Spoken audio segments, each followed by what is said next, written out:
মহল্লার সকল মানুষ অবাক হয়ে রাস্তার দিকে তাকিয়ে আছে, কারণ রাস্তা দিয়ে কোনো রাজা প্রজা আসছে না, আর সে একটা গাড়ি, যে গাড়িটার দাম 30,800 মার্কিন ডলার।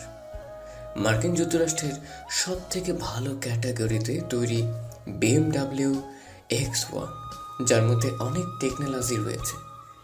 আবার গাড়িটিতে আলাদা করেও আরও কিছু জিনিসপত্র লাগানো রয়েছে।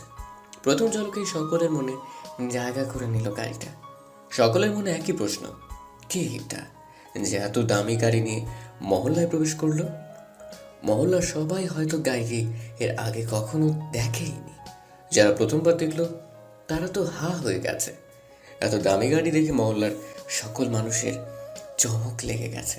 সকলে হা করে তাকিয়ে আছে, মনের মধ্যে জানার কৌতূহল, কে এটা? অবশেষে গাড়িটা চৌধুরীর বাসার সামনে এসে হাজির হলো। সকলে ভাবলো হয়তো চৌধুরী কোনো আত্মীয় হবে, কিন্তু তবুও মনের মধ্যে সবার জানার কৌতূহল রয়েই গেল, আর সেই জন্য এখনো সবাই তাকিয়ে আছে। অবশেষে মহল্লার সকল মানুষের অপেক্ষার প্রহর ফুরিয়ে এলো। সবাই দেখলো গাড়ি থেকে একটা লোক বেরিয়ে দৌড়াদৌড়ি করে এসে দরজা খুলে দিল, আর তার মধ্যে থেকে যে বেরিয়ে আসলো তাকে দেখে তো সবাই আধা মরা হয়ে গেল। সবাই বলাবলি করতে লাগলো, এই ছেলে কেন এখানে? এই ছেলেটা এত দামি গাড়িতে কি করছে? কার গাড়ি এটা? একজন টোকাই হয়ে এত দামি গাড়িতে কেন? যে কয়েক মাস আগে ছিল একজন টোকাই, যে রাস্তার পাশে শুয়ে শুয়ে রাত পার করত, মশার কামড়ে যার ঘুম হতো, সেই ছেলে আজ এত দামি গাড়ি নিয়ে মহল্লায় হাজির। গায়ে আছে কোট প্যান্ট, সে যা যা পরে আছে তার দাম অনেক অনেক দামি। মহল্লার কেউ এত দামি কাপড় আগে কখনো দেখেনি বলে মনে হচ্ছে। অনেক ধনী পরিবারও হয়তো এত দামি কাপড় পরে না। সেই ছেলে আর কেউ না, তাদের মধ্যে করারই একজন, তার নাম শাকিল। শাকিলের এমন পরিবর্তনে মহল্লার সকলে হা করে তাকিয়ে রইল। কেউ বিশ্বাসই করতে পারছে না, সবাই ভাবছে এটা স্বপ্ন, কিন্তু কখনো কখনো চোখের সামনে স্বপ্নের ঘটনা এসে হাজির হয়। মহল্লার সবাই পাগলের মতো হয়ে গেল। এটা কি করে হতে পারে? যার টাকা বলতে কিচ্ছু ছিল না, অন্যের ফেলে দেওয়া জামা কাপড় কুড়িয়ে নিজে পরতো, কাকের মুখ থেকে খাবার খেয়ে বড় হলো, সে আজ এই অবস্থায়। এটা কেমনে সম্ভব? এদিকে শাকিল গাড়ি থেকে নেমে প্যান্টের পকেটে হাত ভরে একদম সিনেমার হিরোর মতো করে দাঁড়িয়ে গেল। আর গাড়ি থেকে আরও একজন নেমে এসে শাকিলের মাথার উপর ছাতা ধরল। চৌধুরীর বাড়ি থেকে চৌধুরীর মেয়ে নীলা এই দৃশ্য দেখে বিশ্বাস করতে পারল না, আর তাই সে নিচে নেমে আসলো। নিচে এসে দেখলো সে উপরে থাকতে যা দেখছে সেটা সত্যি ছিল। চোখে মুখে ধুলোবালি লেগে থাকা ছেলেটা আজ এত স্মার্ট, হ্যান্ডসাম। মহল্লার আলো সকলের মতো নীলাও এটা বিশ্বাস করতে পারল না। জিজ্ঞাসূচক চেহারা নিয়ে শাকিলের সামনে দাঁড়িয়ে রইল। শাকিল হাতে দড়ি বাজিয়ে নীলাকে বলল, এই যে মিস, কি দেখছেন? এই আমার বিশ্বাস হচ্ছে না, এটা কি তুই নাকি অন্য কেউ? মাই ডিয়ার, ল্যাঙ্গুয়েজ ভদ্রভাষায় কথা বলেন। বাপরে, ইংরেজির ডায়লগ তো ভালোই মুখস্থ করছিস। শুনেন মিস নীলা চৌধুরী, আমি আর আগের শাকিল নেই, তাই সো বি কেয়ারফুল। তাই তো দেখছি রে। ঠাস, ভদ্রতা কি একটু জানেন না? নীলার গালে ঠাস করে থাপ্পড় পড়তেই সেই পুরনো দিনের কথা মনে হলো, যখন নীলা শাকিলকে ফকিরের বাচ্চা বলে অপমান করে থাপ্পড় দিত। নীলা গালে হাত দিয়ে কান্নাময় সুরে বলল, তুই আমায় মারলি? চুপ, একদম চুপ। আমি এখন তোর থেকে 1000 গুণ বড় লোক, তাই আমায় আপনি করে বলবি, বুঝেছিস? যেই ছিল আমার পায়ের নিচে পড়ে থাকতো, আর আজ কিনা সেই তুই আমায় থাপ্পড় মারলি? হ্যাঁ, কারণ তখন শাকিল একটা রাস্তায় পড়ে থাকা ময়লা আবর্জনা ছিল, কিন্তু আজ সেই শাকিল সোনায় পরিণত। তুই না আমায় ভালোবাসিস? ভালোবাসা? তোদের মতো ফকিন্নির মুখে ভালোবাসা মানায় না। শাকিলের এমন কথা শুনে নীলা অবাক হয়ে গেল। সেই একই ডায়লগ নীলা শাকিলকে বলতো। শোন মিস নীলা চৌধুরী, যেই টাকা না থাকার কারণে আমার ভালোবাসা তুই অপমান করছিলি, লাথি মেরে রাস্তায় ফেলে দিয়েছিলি, আজ আমি সেই টাকার উপর শুয়ে থাকি। তোর মতো 10টা নীলাকে কেনার যোগ্যতা আমার আছে। নীলা শাকিলের কথা হজম করতে পারছে না। ওর কিছুতেই বিশ্বাস হচ্ছে না যে এটা সেই আগের শাকিল। বাই দ্য ওয়ে, ধন্যবাদ আপনাকে কেন? আমার নিষ্পাপ ভালোবাসাকে লাথি মারার জন্য, আমায় এই দুনিয়ার নীতি শেখানোর জন্য। কথাগুলো শাকিল এক নিঃশ্বাসে বলে দিল, আর নীলা শাকিলের কথার আগা মাথা কিছু না বুঝে অবাক হয়ে তাকিয়ে রইল। যেই টাকা পয়সা বাড়ি গাড়ির জন্য তোর এত অহংকার, সেই টাকা পয়সা আমি সব কেড়ে নিব। তোদেরকে আমি সেই জায়গায় পাঠাবো যেখান থেকে আমি তোর মতো অহংকারী মেয়েকে ভালোবাসছিলাম। এবার আর চুপ করে থাকলো না নীলা। রাগে গজ গজ করতে করতে বলল, তোর এত বড় সাহস, আমার বাড়িতে এসে আমাকেই ধমক দিস? সাহসের কি দেখলি? সবে তো শুরু করলাম। পিকচার আবি বাকি হে মেরা দোস্ত। কি ভেবেছিস অন্যের জামা অন্যের গাড়ি নিয়ে এসে আমায় ধমক দেবে আর আমি ভয় পেয়ে যাব? তুই আমার কিচ্ছু করতে পারবি না। রাস্তায় বসার জন্য তৈরি হয়ে নে মিস নীলা চৌকাট। চুপ এই এই, চুপ, একদম চিল্লাবি না। তোকে আমি দেখে নিব। Driver, yes sir. আমার আমার হিয়া বড় একটা ফটো নিয়ে এসে এই ম্যাডামের পাশে রেখে দাও। Okay sir. এইবার থেকে যখনই আমায় দেখতে ইচ্ছে করবে আমার ফটোটা দেখে নিয়েন, তাহলেই হবে। তোকে আমি চলি মিস নীলা, আমার একটা গুরুত্বপূর্ণ মিটিং আছে। শাকিল দাঁত খেলিয়ে হেসে গাড়িতে উঠে বসলো। নীলা রাগে হাত পা ছোড়াছুড়ি করতে লাগলো। ড্রাইভার গাড়ির গেট লাগিয়ে দিয়ে গাড়ি স্টার্ট দিল। শাকিল চোখ বন্ধ করলো। বারবার সে আগের কথাগুলো তার চোখের সামনে ভেসে আসছে। সিটের সাথে মাথা লাগিয়ে শুয়ে পড়লো আর আগের দিনগুলোতে চলে গেল। চলেন আমরাও ঘুরে আসি শাকিলের সাথে ঠিক কি কি হয়েছিল। Back to 5 month ago. আজ থেকে 5 মাস আগে শাকিল ছিল একজন টোকাই। রাস্তায় রাস্তায় পড়ে থাকতো। পরিবার বলতে কেউ ছিল না। বাবা মা জন্মের পরই মারা যায়। তার ভাই বোন ছিল কিনা কোনো আন্দাজ নেই। জ্ঞান বুদ্ধি হওয়ার পর থেকেই সে রাস্তায় থাকে। রাস্তায় একপাশে শুয়ে রাত পার করে। কাক পাখির মুখ থেকে খাবার নিয়ে খেত। তবুও তার সুখে শান্তিতে দিন কাটত। ছোট থাকতে রাতের বেলা ঘুম আসতো না, বাবা মায়ের কথা মনে হতো। ছোট শিশুরা সব ছেড়ে রাতে তার মায়ের কোলে ফিরে যেত। কিন্তু শাকিল সারাদিন রাস্তায় রাস্তায় ঘুরে রাতে যখন রাস্তার পাশে শুয়ে পড়তো, তখন তার বাবা মায়ের কথা খুব মনে পড়তো। তখন গলা ছেড়ে কান্না করতো। একটু বড় হতেই রাত করে যখন তার বাবা মায়ের কথা মনে হতো, তখন কাগজ দিয়ে পুতুল তৈরি করত। একটা ছেলে আর একটা মেয়ে। তাদের 2 হাতে ধরে বাবা মা বলে ডাকতো আর চোখের পানি ঝরাতো। আস্তে আস্তে বড় হতে লাগলো। একসময় সে অন্যান্য ছেলেদের মতো যৌবনে পদার্পণ করলো। কিন্তু তার পোশাক পরিচ্ছদের কোনো পরিবর্তন হলো না। সে আগের মতোই কালো ময়লা আবর্জনা পড়া জামা কাপড়। আর হবে না কেন, রাস্তার পাশে ধুলাবালির মধ্যে শুয়ে পড়তো। তখনই ময়লা আবর্জনা পড়ে যেত। আর জামা কাপড় কেনার মতো তার মোটেও সামর্থ্য ছিল না। অন্যের ছেঁড়া কাপড় পরে থাকতো। কখন না খেয়ে দিন পার করতো। এই একা ছেলেকে কে কাজ দিবে? লেখাপড়া কিচ্ছু জানে না সে। আর এই ব্যস্ত শহরে কারো দিকে কেউ তাকায় না। রাস্তার কাগজপাতি কুড়িয়ে তা বিক্রি করতো দোকানে। আর তাতে যা টাকা হতো তা দিয়ে একটু খাবার খেত। জন্মের পর থেকে পেট পুড়ে খাবার সে আজ পর্যন্ত খায়নি। রাতে খেলে সকালে খেতে পেত না, আবার সকালে খেলে দুপুরে খাওয়া হয় না। কোনোদিন তো সারাদিন না খেয়ে কাটাতে হয়। এভাবে দিন কাটছিল। আস্তে আস্তে সে বড় হলো। এখন মাথা গোজার মতো একটা জায়গা খুঁজে পেয়েছে। রেল লাইনের পাশে একটা পুরনো বাড়ি। তার সাথে আরও কিছু এতিম ছেলে থাকে, তারাও টোকায়। শাকিল এখন সারাদিন কাঁধে বস্তা নিয়ে শহরে পড়ে থাকা কাগজপাতি করে, আর সেগুলো এনে বিক্রি করে। এখন আর আগের মতো তার কষ্ট নেই। এখন বড় হয়েছে, গায়ে শক্তি পাচ্ছে। এখন তার কাগজ বিক্রি করার টাকা দিয়ে খাবার কেনা হয়। তাতেই তার খুশি। 3 বেলা পেট পুড়ে না পেলেও বেঁচে থাকার মতো পাইত, তাতেই সে অনেক খুশি। সারাদিন কাগজ প্লাস্টিকে করে বস্তা ভরে এনে মহাজনের কাছে বিক্রি করে। কিছু খাবার নিয়ে আবার চলে যেত রেল লাইনের ধারে। 2 মুঠো খেয়ে শুয়ে পড়তো। না তাদের কেউ জোর করে খাওয়ায়, আর না কেউ মাথায় হাত বুলিয়ে ঘুমিয়ে দেয়। ঠান্ডার সময় কুয়াশার গুটি গুটি ফোঁটা গায়ে পড়ে, আর ডাস্টবিন থেকে আসা মশা এরাও তাদের শান্তির ঘুম ভাঙতে পারে না। অনেকদিন হলো এক আন্টি তাকে একটা শার্ট দিয়েছিল। রোদে গরমে কাজ করাতে সে শার্টে ময়লা পড়ার পাশাপাশি অনেকখানি ছিঁড়েও গেছে। তাই ভাবলো সে একটা সুন্দর দেখে শার্ট কিনে নেবে। কিন্তু কেনা বললেই তো আর কেনা নয়, এত টাকা পাবে কই? এদিকে শার্ট না কিনলেও না। পরের দিন সকাল সকাল ঘুম থেকে উঠে শাকিল বস্তাটা কাঁধে করে নিয়ে কাগজ কুড়োতে চলে গেল। সারাদিন খাওয়া দাওয়া বন্ধ করে কাগজ কুড়োলো। খাবার কিনতে গেলে তার শার্ট কেনা হবে না, তাই সারাদিন কাগজ কুড়িয়ে সেটা বিক্রি করলো। বেশ ভালোই টাকা পেল।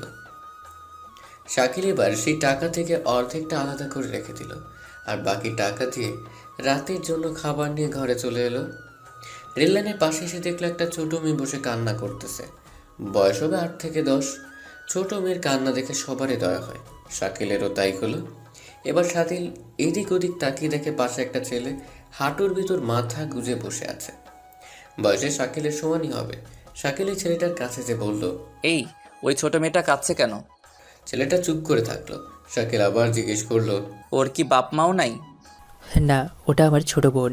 ক্ষুধা লাগছে তাই কাঁদছে। কেন, দুপুরে কি তোরা খাস নাই? ছেলেটা এবারও চুপ। কি হলো বল? কিভাবে খাবো বল? সারাদিন প্লাস্টিক কাগজ কুড়িয়ে যখন মহাজনের কাছে আসি তখন মহাজন অনেক বকা শোনায়। কেন বকা শোনাবে কেন? কালকে খুব অসুখ হয়েছিল, তাই সকাল সকাল বেরোতে পাইনি, সেই জন্য মহাজনের মাল একটু কম হয়েছে। ও, বকা শুনে কয়েক টাকা দেয়, আর সেটা নিয়ে খাবার আনছিলাম, একটা পাউরুটি আর একটা কলা। এটাই তো আমাদের প্রধান খাবার। কিন্তু এখানে এসেই খাবার রেখে আমার ছোট বোনকে খুঁজে নিয়ে এসে দেখি কুকুরে সব খেয়ে নিয়েছে। কপালে খাবার না থাকলে হয় না, কাঁদিস না, চল আমার কাছে আয়। ছোট্ট মেয়েটা শাকিলের হাতে খাবার দেখে একবার ওর ভাইয়ের দিকে তাকায়, আর একবার খাবারের দিকে। শাকিল বুঝতে পারলো ওর বড় ভাই আসতে না বললে সে আসবে না, তাই শাকিল বলল, এই শোন, আজ থেকে আমি আর তুই বন্ধু। সত্যি বলছিস তো? হ্যাঁ, সত্যি বলছি। নে এবার আয়, তিনজন মিলে আমার খাবারটা ভাগ করে খাই। ছেলে অনেক ভেবেচিন্তে রাজি হয়ে গেল। ছেলেটার নাম ছিল রকি, মেয়েটার নাম রানী। শাকিল পরে রকির কাছে জানতে পারে তার বাবা মা ছিল খুব গরিব। কয়েকদিন আগে ক্যান্সারে মারা গেছে। তখন থেকে ছোট বোনকে মানুষ করতে সে জীবন যুদ্ধে পা বাড়ায়। আস্তে আস্তে শাকিল আর রকি খুব ভালো বন্ধু হয়ে যায়। সকালে পাখি ডাকার আগে ঘুম থেকে উঠে ছোট বোন রানীকে সাথে করে নিয়ে তারা রওনা হয় প্রতিদিনের ডিউটিতে। শাকিল আর রকি কাগজ কুড়োয়, কিন্তু রানীকে কুড়োতে দেয় না। তাদের দুই বন্ধুর স্বপ্ন, রানীকে তারা মানুষের মতো মানুষ করবে, অনেক পড়াশোনা করাবে, সব মানুষের মতো সেও চাকরি করবে। এইটা ছিল শাকিল আর রকির স্বপ্ন। এই জন্য দিনরাত কাগজ কুড়োতো। গলিতে গলিতে দরজার সামনে খবরের কাগজ, পলিথিন কুড়োতো। রাস্তায় রাস্তায় মানুষের কাছে হাত বাড়াতো, কিন্তু মানিব্যাগে বড় বড় নোটের মাঝে টোকাইটে দেবার মতো টাকা কেউ রাখতো না। কেউ কেউ খালি হাতে ফেরত দিত, আবার কেউ কেউ ঘাড় ধাক্কা দিয়ে তাড়িয়ে দিত। পৃথিবীতে লক্ষ লক্ষ মানুষ থাকতেও আজ তারা এতিম, ভিখারি। আসলে এর জন্য মানুষ দায়ী। মানুষদের মাঝে যদি মায়া মমতা থাকতো, তাহলে রেললাইনের পাশে ছেঁড়া বস্তা গায়ে দিয়ে শুয়ে থাকা ছেলেটিকে দেখে তার একটু হলেও মায়া হতো। আর তাদের জন্য কিছু না পারলেও মাথায় হাত বুলিয়ে একটা হাসি তো দিতে পারতো। তাতেই দেখবা তারা পৃথিবীর সব থেকে বেশি খুশি হয়েছে। তারা আপনার টাকা পয়সা জায়গা জমি কিচ্ছু চায় না, চাই শুধু আপনাদের একটু ভালোবাসা আর একটু বেঁচে থাকার আশা। যাই হোক, ওদিকে যাব না, গল্পে আসেন। শাকিল আর রকি সারাদিন কাগজ প্লাস্টিকের পুতুল এসব কুড়োতো, আর রাতে সেগুলো মহাজনের কাছে দিত। সাথে তারা তা অনুযায়ী কিছু টাকা পেত। তা দিয়ে আগে ছোট বোন রানীকে পেট পুড়ে খাওয়াতো, তারপর যা থাকতো সেগুলো শাকিল আর রকি ভাগ করে খেত। এভাবে তাদের তিনজনের দিন কাটতো। দুই ভাইয়ের আদরের ছোট্ট বোন রানী তাদের সাথে অনেক হাসি খুশি খেলা ঘোরা সব করতো। রানীর মুখে হাসি দেখতে তারা কতই নাকি করতো। সব মানুষের মধ্যে একটা জিনিস থাকে, সেটা হলো ভালোবাসা। ভালোবাসা অনেককে পথে নামায়, আবার অনেককে পথ থেকে 10তলা বিল্ডিংয়ে ওঠায়। শাকিল ছিল টোকাই, কিন্তু টোকাইদেরও ভালোবাসা হয়। একদিন শাকিল কাগজ পাতে কুড়িয়ে অনেকটা হাঁপিয়ে গেছে। রাস্তার পাশে বস্তাটা রেখে বসে পড়ল। হঠাৎ সে দেখলো রাস্তায় একটা মেয়ে জোরে জোরে দৌড়চ্ছে। পরনে আছে ব্লু কালারের ড্রেস, হাত ভরা মেহেদি, হাতে একটা বই ছিল, কাজল, কালো চোখ, মায়াবী চেহারা। বাতাসে তার লম্বা চুলগুলো দোল খাচ্ছে। মেয়েটা হাজার চেষ্টা করছে চুলগুলো লুকোনোর, কিন্তু বাতাসের সাথে কিছুতেই পেরে উঠছে না। এই দৃশ্য শাকিলের মন ছুঁয়ে গেল। মনের মধ্যে ঘন্টা বেজে উঠল। বাতাসের সাথে 72-এর যুদ্ধ দেখে শাকিল হেসে দিল। তার হাসি দেখে পাশে বসে থাকা রকি আর রানী খুব অবাক হলো। কিরে, তুই হাসছিস কেন? এই শাকিল। শাকিল কিছুটা ঘাবড়ে গিয়ে বলল, আ না, কি করছিস? না কিছু না। ও আমার পাগলের মতো হাসছিলি কেন? ওই মেয়েটার দিকে দেখ। কোন মেয়ে? ততক্ষণে মেয়েটা রিক্সা ধরে চলে গেছে। শাকিল তাকে অবাক হয়ে গেল। এখনই তো মেয়েকে দেখলো, তাহলে আবার কোথায় গেল? লাও ঠেলা, এখানেই তো ছিল। মেয়ে উড়ে গেছে? শালা, ও কি কোনো পাখি যে উড়ে যাবে? হতেও পারে। মজা করা বাদ দে। আচ্ছা আজকে চল, সন্ধ্যা হয়ে গেল। চলো আপু। তারপর শাকিল, রকি আর রনি তিনজন চলে গেল।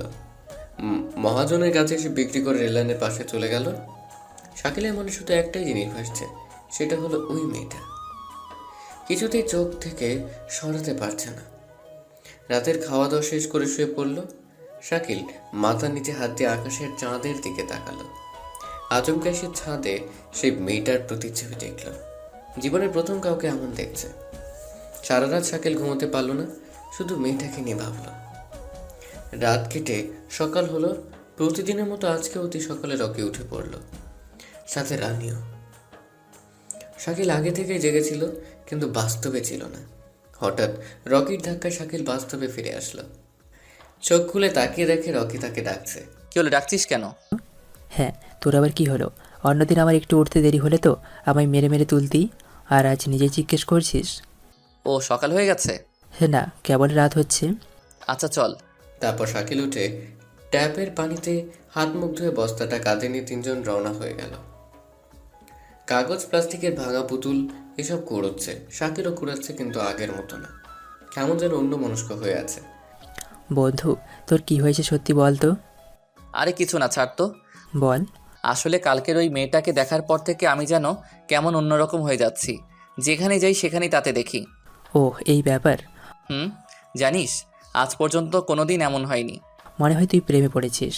কি যে বলিস, রাস্তায় কাগজপাতি কুড়ানো ছেলের সাথে কে প্রেম করবে বল? নিজেই করছে, আবার আমায় জ্ঞান দিচ্ছে কাজ কর। শাকিল মুচকে এসে আবার কাজে মন দিল, আর মেয়েটাকে ভোলার হাজার চেষ্টা করতে লাগলো, কিন্তু কিছুতেই পারছে না। সারাদিন কাগজ কুড়ালো, আর ঠিক কালকের সময় হতেই শাকিল দিল দৌড়। শাকিলের দৌড় দেখে সাথে সাথে রানি আর রকিও পিছু করতে লাগলো। শাকিল দৌড়ে এসে ঠিক কালকের জায়গায় দাঁড়িয়ে রাস্তার দিকে তাকিয়ে থাকলো, আর কিছুক্ষণের মধ্যে শাকিলের মুখে হাসি ফুটে উঠল। শাকিল ভেবেছিল হয়তো আজ আর মেয়েটাকে দেখতে পাবে না, কিন্তু একটু পরেই রিকশায় চড়ে মেয়েটাকে আসতে দেখল। ফলে শাকিলের মুখে হাজারো সুখের হাসি দেখা দিল। শাকিল রাস্তার পাশে দাঁড়িয়ে মেয়েটার দিকে তাকিয়ে আছে, আর ওর পাশে রকি আর রাজু এসে দাঁড়ালো। মেয়েটা চলে যাওয়া অবধি শাকিল তাকিয়ে থাকলো। যখন মেয়েটাকে আর দেখা গেল না, তখন শাকিল চোখ ফেরালো। মন ভরলো। ধ্যাত। এ কথা বলেই আবার দিল দৌড়। কে রে ভাইয়া? শাকিল ভাই এমন করে দৌড়াচ্ছে কেন? আরে তোর ভাই প্রেমে পড়ছে। প্রেম কি? তুই বুঝবি না, চল আমরা আমাদের কাজ করি। শাকিলের মন আজ ঠিক নেই, বোঝা হয়ে গেছে। চলো। তারপর রকি রানীকে নিয়ে কাগজ কুড়াতে থাকে, আর এদিকে শাকিল পাগলের মতো বস্তা নিয়ে ফাঁকা মাঠে নাচতে লাগে। সারাদিন শেষে রকি মহাজনের কাছে তার কুড়ানো সব দিয়ে দেয়, আর মহাজনের কাছে জানতে পারে শাকিল এখনও নাকি আসেনি। এদিকে অন্ধকার হয়ে যাচ্ছে, কিন্তু এখনও শাকিল আসলো না। রকির একটু চিন্তা হলো, আর তাকে খোঁজার উদ্দেশ্যে রওনা হয়। অনেক খোঁজাখুঁজি করার পর দেখলো শাকিল একটা খালি জমির উপর বস্তাটা মাথার নিচে দিয়ে শুয়ে আছে। রকির দৃশ্য দেখে অবাক হয়ে গেল, আর রানী হাসতে লাগলো। হাসিস কেন? শাকিল ভাইয়া এমনি শুয়ে আছে কেন? তোর ভাই পাগল হয়ে গেছে, পাগল। এই শাকিল, শাকিল কি? এখানে থাকবি নাকি যাবি? আমি এখানেই থাকবো সারা জীবন। পাগলা কুত্তায় কামড় দিছে তোরে? না রে, আমারে প্রেমের পাগলাই ধরছে। ফাউল না বকে চল, মহাজন বসে আছে। না, যাব না। রকি শাকিলের হাত ধরে টেনে তুললো, তারপর তাকে নিয়ে মহাজনের কাছে চলে আসলো। শাকিলের বস্তা থেকে কুড়ানো জিনিসপাতি মহাজনকে দিতেই মহাজন রেগে বাগুন হয়ে গেল। আজকে শাকিলের মাল কম হওয়াতে তাকে বকতে একটুও ছাড়লো না, কিন্তু তাতে শাকিলের কিচ্ছু আসে যায় না। সে তো একজনকে নিয়ে পাগল, বকা শোনার মতো সময় তার নাই। রকি শাকিলের হয়ে মহাজনের বকা শুনল, সাথে মহাজনের কাছে মাপ চাইল। তারপর শাকিলকে নিয়ে রকি রেল লাইনের পাশে তাদের চির আস্তানায় চলে আসলো। রকি যেটুকু কাগজ দিয়েছে তা অনুযায়ী টাকা পেয়েছে, আর সেটা দিয়ে সবার জন্য খাবার আনছে। শাকিল একটু খেয়ে উঠে পড়ল, বাকি খাবার রানী আর রকি মিলে খেল। এভাবেই তাদের দিন কাটতে লাগলো। শাকিল দিন দিন মেয়েটার প্রতি দুর্বল হয়ে পড়ল, কিন্তু আজ পর্যন্ত শাকিল মেয়েটার সামনে যেতে পারল না। দূর থেকেই তাকে দেখে। প্রতিদিন ঠিক একই সময় একই জায়গায় এসে হাজির হয় শাকিল। একদিনও কম বেশি হয় না। মেয়েটার নাম ছিল নীলা, চৌধুরী পরিবারের একমাত্র মেয়ে।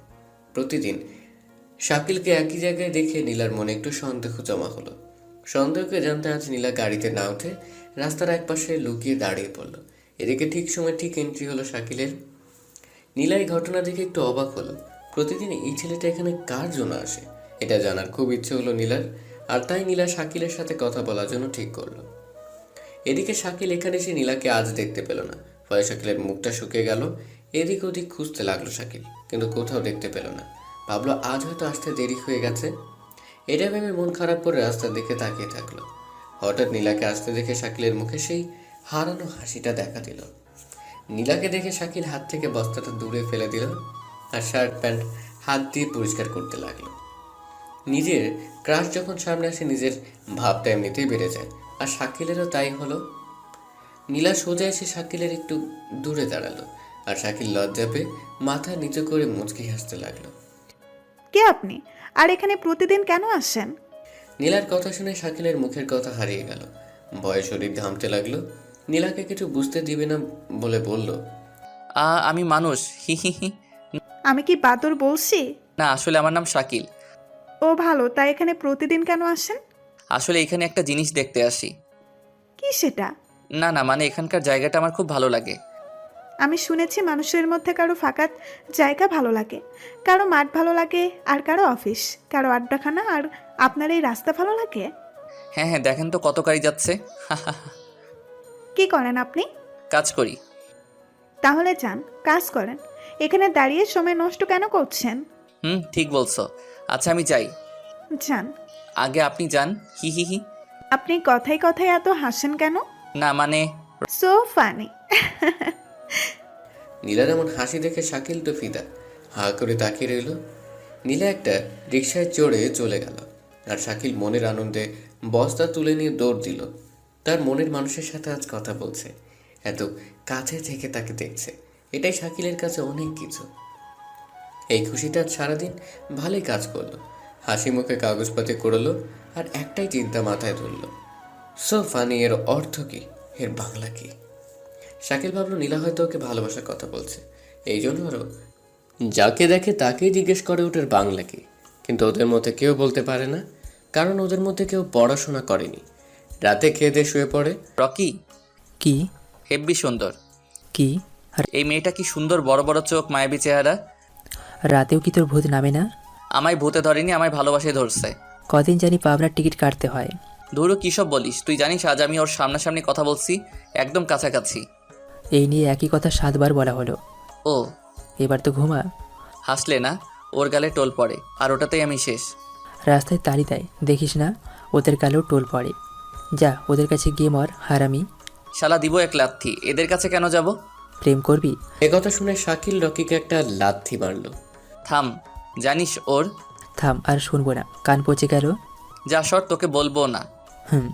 জানিস আমায় ইংরেজি দিয়ে কিছু একটা বললো। তুই তো জানিস আমি ইংরেজি পারি না। আমার মনে হয় কি জানিস, ওই তো ইংরেজি দিয়ে কি যেন একটা বলে আর গোলাপ দেয়, ওটাই মনে হয় আমায় বলছে। ভালো, এবার মুখে লাগাম দে। শর্ত শালা। রকি সারাদিন অনেক ক্লান্ত হয় শাকিলের কথা বিরক্ত মনে করলো, আর শাকিল নীলার কথা বলতেই থাকে। নীলার কথা বলতে নাকি তার ভালো লাগে। রকি বিরক্ত হলো, ফলে শাকিল আর কথা না বলে নিজের মনের সাথে কথা বলতে লাগলো। নিজের মনের মধ্যে নীলাকে নিয়ে হাজারো গল্প লেখা শুরু করলো। তাকে নিয়ে 1000 বছর বাঁচার স্বপ্ন দেখতে লাগলেন শাকিল। নীলাকে নিয়ে অনেক ভেবে ভেবে ঘুমিয়ে গেল। চোখটা বন্ধ করতেই নীলাকে স্বপ্নে দেখলো। নীলার সাথে স্বপ্নে হারিয়ে গেল। সকালে ঘুম থেকে উঠে তাদের কাজে তারা চলে গেল। শাকিল মন দিয়ে কাজ করলো। কাজের মধ্যেও নীলাকে খুঁজে পেল। জীবনের প্রথম প্রেম বলে একটু বেশি ইমোশনাল হচ্ছে। এভাবে আরও কয়েকটা দিন কেটে গেল। শাকিল এখনও সেখানে যায়, কিন্তু আজকে আর সেই আগের জায়গাতে যায়নি। আজকে সে একটু দূরে আড়ালে দাঁড়িয়ে আছে। শাকিল দেখতে চাচ্ছে নীলা ওকে খুঁজে কিনা। টাইম অনুসারে নীলাও চলে এলো কলেজের উদ্দেশ্যে, কিন্তু প্রতিদিন যে ছেলেটা ওকে দেখার জন্য দাঁড়িয়ে থাকতো সে আজ নাই। এটা দেখে নীলা আশেপাশে তাকাতে লাগলো। নীলা ভাবলো আজ সেই পাগল ছেলেটা কোথায় গেল, প্রতিদিন তো এখানেই দাঁড়িয়ে থাকতো। এটা ভেবে নীলা আশেপাশে তাকাচ্ছে আর সামনে এগুচ্ছে। এদিকে শাকিল এটা দেখে তো মহা খুশি। নীলা ওকে খুঁজতেছে, তার মানে নীলার মনে ওর জায়গা হয়ে গেছে। নীলা শাকিলকে দেখতে না পেয়ে শুধু আশপাশে তাকায়, আর এটাকে বোকা শাকিল ভালোবাসা ভেবে নেয়। শাকিল এবার খুশি হয়ে বাইরে বের হলো। নীলার সামনে তাকিয়ে দেখে পাগলটা ওখানে। শাকিলকে দেখে নীলার মাথায় বুদ্ধি আসলো। নীলা সোজা শাকিলের কাছে আসলো। শাকিল নীলাকে দেখে তো একদম কাঁপতে শুরু করেছে। আরে তুমি এখানে? তুমি আমায় খুঁজছিলে? হ্যাঁ, খুঁজছিলাম তো। প্রতিদিন যেই ছেলেটা থাকতো সে আজকে নাই, এটা তো চিন্তার বিষয়। ও চলো হাঁটতে হাঁটতে কথা বলি। হুম। শাকিল আজকে বস্তা নিয়ে আসেনি, তাই নীলার সাথে চলে গেল। দুজন রাস্তার এক পাশ দিয়ে হাঁটছে আর গল্প করছে। শাকিলের একটু ভয় করছে, আবার ভালো লাগছে। আচ্ছা, তুমি আমায় ওভাবে প্রতিদিন দেখো কেন? ভালো লাগে তাই। তাই নাকি? হুম। গল্প করতে করতে তারা দুজন নীলার কলেজের সামনে চলে এলো। আচ্ছা এবার তুমি যাও, আমি কলেজে যাই। আচ্ছা। এই শোনো, কি? সন্ধ্যায় ওখানে থেকো। আচ্ছা। নীলাকে বিদায় দিয়ে শাকিল মনের আনন্দে চলে গেল, আর নীলা কলেজে চলে আসলো। নীলা কলেজে আসতেই তার বান্ধবীরা তাকে ঘিরে ধরল। কি রে নীলা, ছেলেটা কে রে? তোর নিউ বিএফ নাকি? বিএফটিএফ কিচ্ছু না, ছেলেটা খুব বোকা। প্রতিদিন রাস্তার পাশে দাঁড়িয়ে আমার দিকে ড্যাব ড্যাব করে তাকিয়ে থাকে। বোকা হলেই তো মুরগি বানাতে পারবি। ঠিক বলছিস, ওর বোকামির সুযোগ নিতে হবে। আচ্ছা এখন ক্লাসে চল, পরে দেখা যাবে। চল। নীলা তার বান্ধবীর সাথে ক্লাসে চলে গেল। এদিকে শাকিল মনের আনন্দে নাচতে নাচতে চলে এলো রেল লাইনের পাশে তাদের বাড়িতে। নীলার সাথে কথা বলাতে শাকিলের মন খুব ভালো, তাই বস্তাটা নিয়ে গান বলতে বলতে ব্যবসায় বের হলো। আজকে এক নতুন ঠিকানার দিকে চলল শাকিল। সকাল উঠে রানী আর রকি চলে গেছে। শাকিল জানে তারা কোথায় আছে, তাই তাদের চিন্তা না করে সে নতুন পথে পা বাড়ালো। নতুন রাস্তা শাকিলের একটু অচেনা অচেনা মনে হলো, কিন্তু তার সেই দিকে মন নেই। সে নীলাকে ভাবতে বিজি। রাস্তা দিয়ে হাঁটতে হাঁটতে এক জায়গায় দেখলো অনেক কাগজপাতি, প্লাস্টিকের ভাঙা পুতুল ইত্যাদি জিনিসপত্র পড়ে আছে। শাকিল এটা দেখে আশপাশে তাকালো, কিন্তু কাউকে পেল না। মানে তাদের দলের কেউ আছে নাকি? শাকিলের কাঁধ থেকে বস্তাটা নামিয়ে ভরে নিল। সেগুলো তুলে নিয়ে সামনে এগুতেই লাগলো। রানী আর রকি চিন্তা করলো না, তারা তো পাশেই আছে। একথা ভেবে সে চলে গেল দূরে। সারাদিন শেষে সন্ধ্যায় শাকিল বাড়ির দিকে আসলো। মহাজনের কাছে আসতেই রকি আর রানীকে দেখলো। রানীকে দেখে শাকিল কোলে তুলে নিল। আদরের ছোট বোন, সারাদিন দেখে নাই। আজকে শাকিল অনেক কাগজপাতি জমা করছে, তার অর্ধেক রকি আনছে। কিরে, তুই আজ এতগুলো? আমি এদিকে গেছিলাম। ও, মহাজনের কাছে বিক্রি করে টাকা নিল। তখন নীলার কথা মনে হলো। রানী রকিকে নিয়ে ভাঙা বাড়িতে আসলো। কয়েকদিন আগে শাকিল একটা শার্ট কিনেছিল, সাথে রাজু রকিকেও দিছে। হাত মুখ ধুয়ে নতুন শার্ট পরলো শাকিল। রকি জিজ্ঞেস করলো কোথায় যাচ্ছিস, তো বলল কোথায় যাচ্ছিস? নীলার সাথে দেখা করতে। খাবারটা খেয়ে নে। না, তোরা দুজনে খেয়ে নে। কিন্তু আজ? আমি বাইরে খেয়ে নিব। আচ্ছা। একথা বলে শাকিল বের হলো নীলার সাথে দেখা করার উদ্দেশ্যে। আর নীলা সহ তার দুই বান্ধবী রাস্তার পাশে দাঁড়িয়ে শাকিলের জন্য অপেক্ষা করতে লাগলো। কি রে, তোর নিউ বিএফ এখনো তো এলো না? আরে আসবে আসবে, একটু দাঁড়া। ওই তো এসে গেছে। শাকিল এসে দেখলো নীলার সাথে তার দুজন বান্ধবীও আসছে। আমি আসছি। এতক্ষণ কি করলা? আমি কাজে ছিলাম। ও, তাহলে চলো। কোথায়? কোথায় আবার? ঘুরতে। শাকিল আনন্দের সাথে হ্যাঁ বলল। শাকিল তো আর জানে না যে ওকে ওরা মুরগি করতেছে। নীলা সহ তার দুই বান্ধবী আর শাকিল মিলে ঘোরাঘুরি করতে লাগলো। একটু পর নীলা বলল, অনেক হইছে, এবার চলো কিছু খাওয়া যাক। আচ্ছা। এবারও শাকিল টের পেল না। তাদের সাথে একটা বড় রেস্টুরেন্টে হাজির হলো। নীলা তার ইচ্ছে মতো কয়েক রকমের খাবারও অর্ডার দিল। শাকিল না খেয়ে থাকায় পেট পুড়ে খেলো। এবার আসলো বিলের লম্বা লিস্ট। নীলা লিস্টটা শাকিলের দিকে এগিয়ে দিল। শাকিল তো অবাক, ও তো পড়াশোনা জানে না, এটা কেন দিল এটাও বুঝলো না। কি করবে কিছু বুঝে উঠতে পারলো না। এখানে জিজ্ঞেস করলে নীলার সামনে ওর নাক কাটা যাবে, তাই লিস্ট নিয়ে দোকানের মালিকের কাছে গেল। সব মিলিয়ে কত বিল? স্যার লিস্ট দেওয়া আছে। শাকিল এবার বুদ্ধি করে বলল। আপনি দেখেন তাড়াতাড়ি। ওই লোকটা খাতা বের করে বিলটা বলে দিল। শাকিল পকেটে হাত দিয়ে দেখে একদম কারেক্ট টাকা আছে। যত বিল ঠিক ততটাই টাকা আছে শাকিলের পকেটে। আজ তার বিজনেস একটু ভালো হয়েছে, তাই টাকাটাও বেশি পাইছে, যার ফলে সম্মানটা বাঁচলো শাকিলের। শাকিল বিলটা দিয়ে দিল আর বিলের লিস্টটা পকেটে তুলে নিল। তারপর নীলা আর তার বান্ধবীরা শাকিলকে বিদায় দিয়ে চলে গেল। শাকিলের দাঁড়িয়ে না থেকে সেও রওনা দিল। এদিকে নীলার বান্ধবী বৃষ্টি নীলাকে বলল, কি রে, আজ এত কম করলি কেন? প্রথম দিন বেশি করলে ভয়ে পালাবে, ঠিক বলেছিস। পরদিন একটু বেশি, তারপর আর একটু বেশি। বোকা কাকে বলে? নীলা আর ওর বান্ধবীরা শাকিলকে বোকা বানাতে পেরে অনেক খুশি, কিন্তু শাকিল নীলাকে সত্যি সত্যি ভালোবাসে। অথচ নীলা এটাকে খেলা মনে করে শাকিলকে নিয়ে খেলা করে যাচ্ছে। শাকিল সোজা তাদের সেই ভাঙা বাড়িতে চলে এলো। এসে দেখে রানী রকি ঘুমিয়ে গেছে। ঘরের একপাশে দেখলো খাবারের প্যাকেট পড়ে আছে, সেটা খুলে দেখলো শাকিলের জন্য খাবার রেখে দিয়েছে। শাকিল ওটা না খেয়ে রানীর মাথায় হাত বোলাতে বোলাতে ঘুমিয়ে গেল। সকালে রকি উঠে দেখে রানীর মাথায় হাত রেখে শাকিল ঘুমিয়ে আছে। অনেক বেলা হয়েছে, তাই রকি শাকিলকে ডাকলো। প্রতিদিনের মতো আজকেও তারা তাদের কাজে বের হয়ে পড়ল। এখন রকি আর রানীকে সাথে করে নিয়ে যায় শাকিল। সারাদিন শেষে মহাজনের কাছে সেগুলো বিক্রি করে, আর তাতে যা টাকা হয় তা নিয়ে নীলার সাথে ঘুরতে যায়। আর এদিকে নীলা শাকিলকে দিনের পর দিন বোকা বানিয়ে যাচ্ছে। বড়লোকের একমাত্র মেয়ে, ভাবতো দেখানোরই কথা। 10-12টা ছেলে তার পেছনে প্রতিদিন লাইন দিয়ে দাঁড়িয়ে থাকে। মেয়েটা যেমন সুন্দর ঠিক তেমন অহংকারী। টাকার অহংকারে সে মানুষকে মানুষ মনে করে না, সবাইকে তার নিজ হাতের খেলনা মনে করে। অন্যান্য ছেলেরা তার রূপে পাগল ছিল, যার ফলে তারা তেমন কষ্ট পায় না। কিন্তু শাকিল তো ছিল এক অবলা ছেলে। প্রেম ভালোবাসা সে কিচ্ছু জানতো না।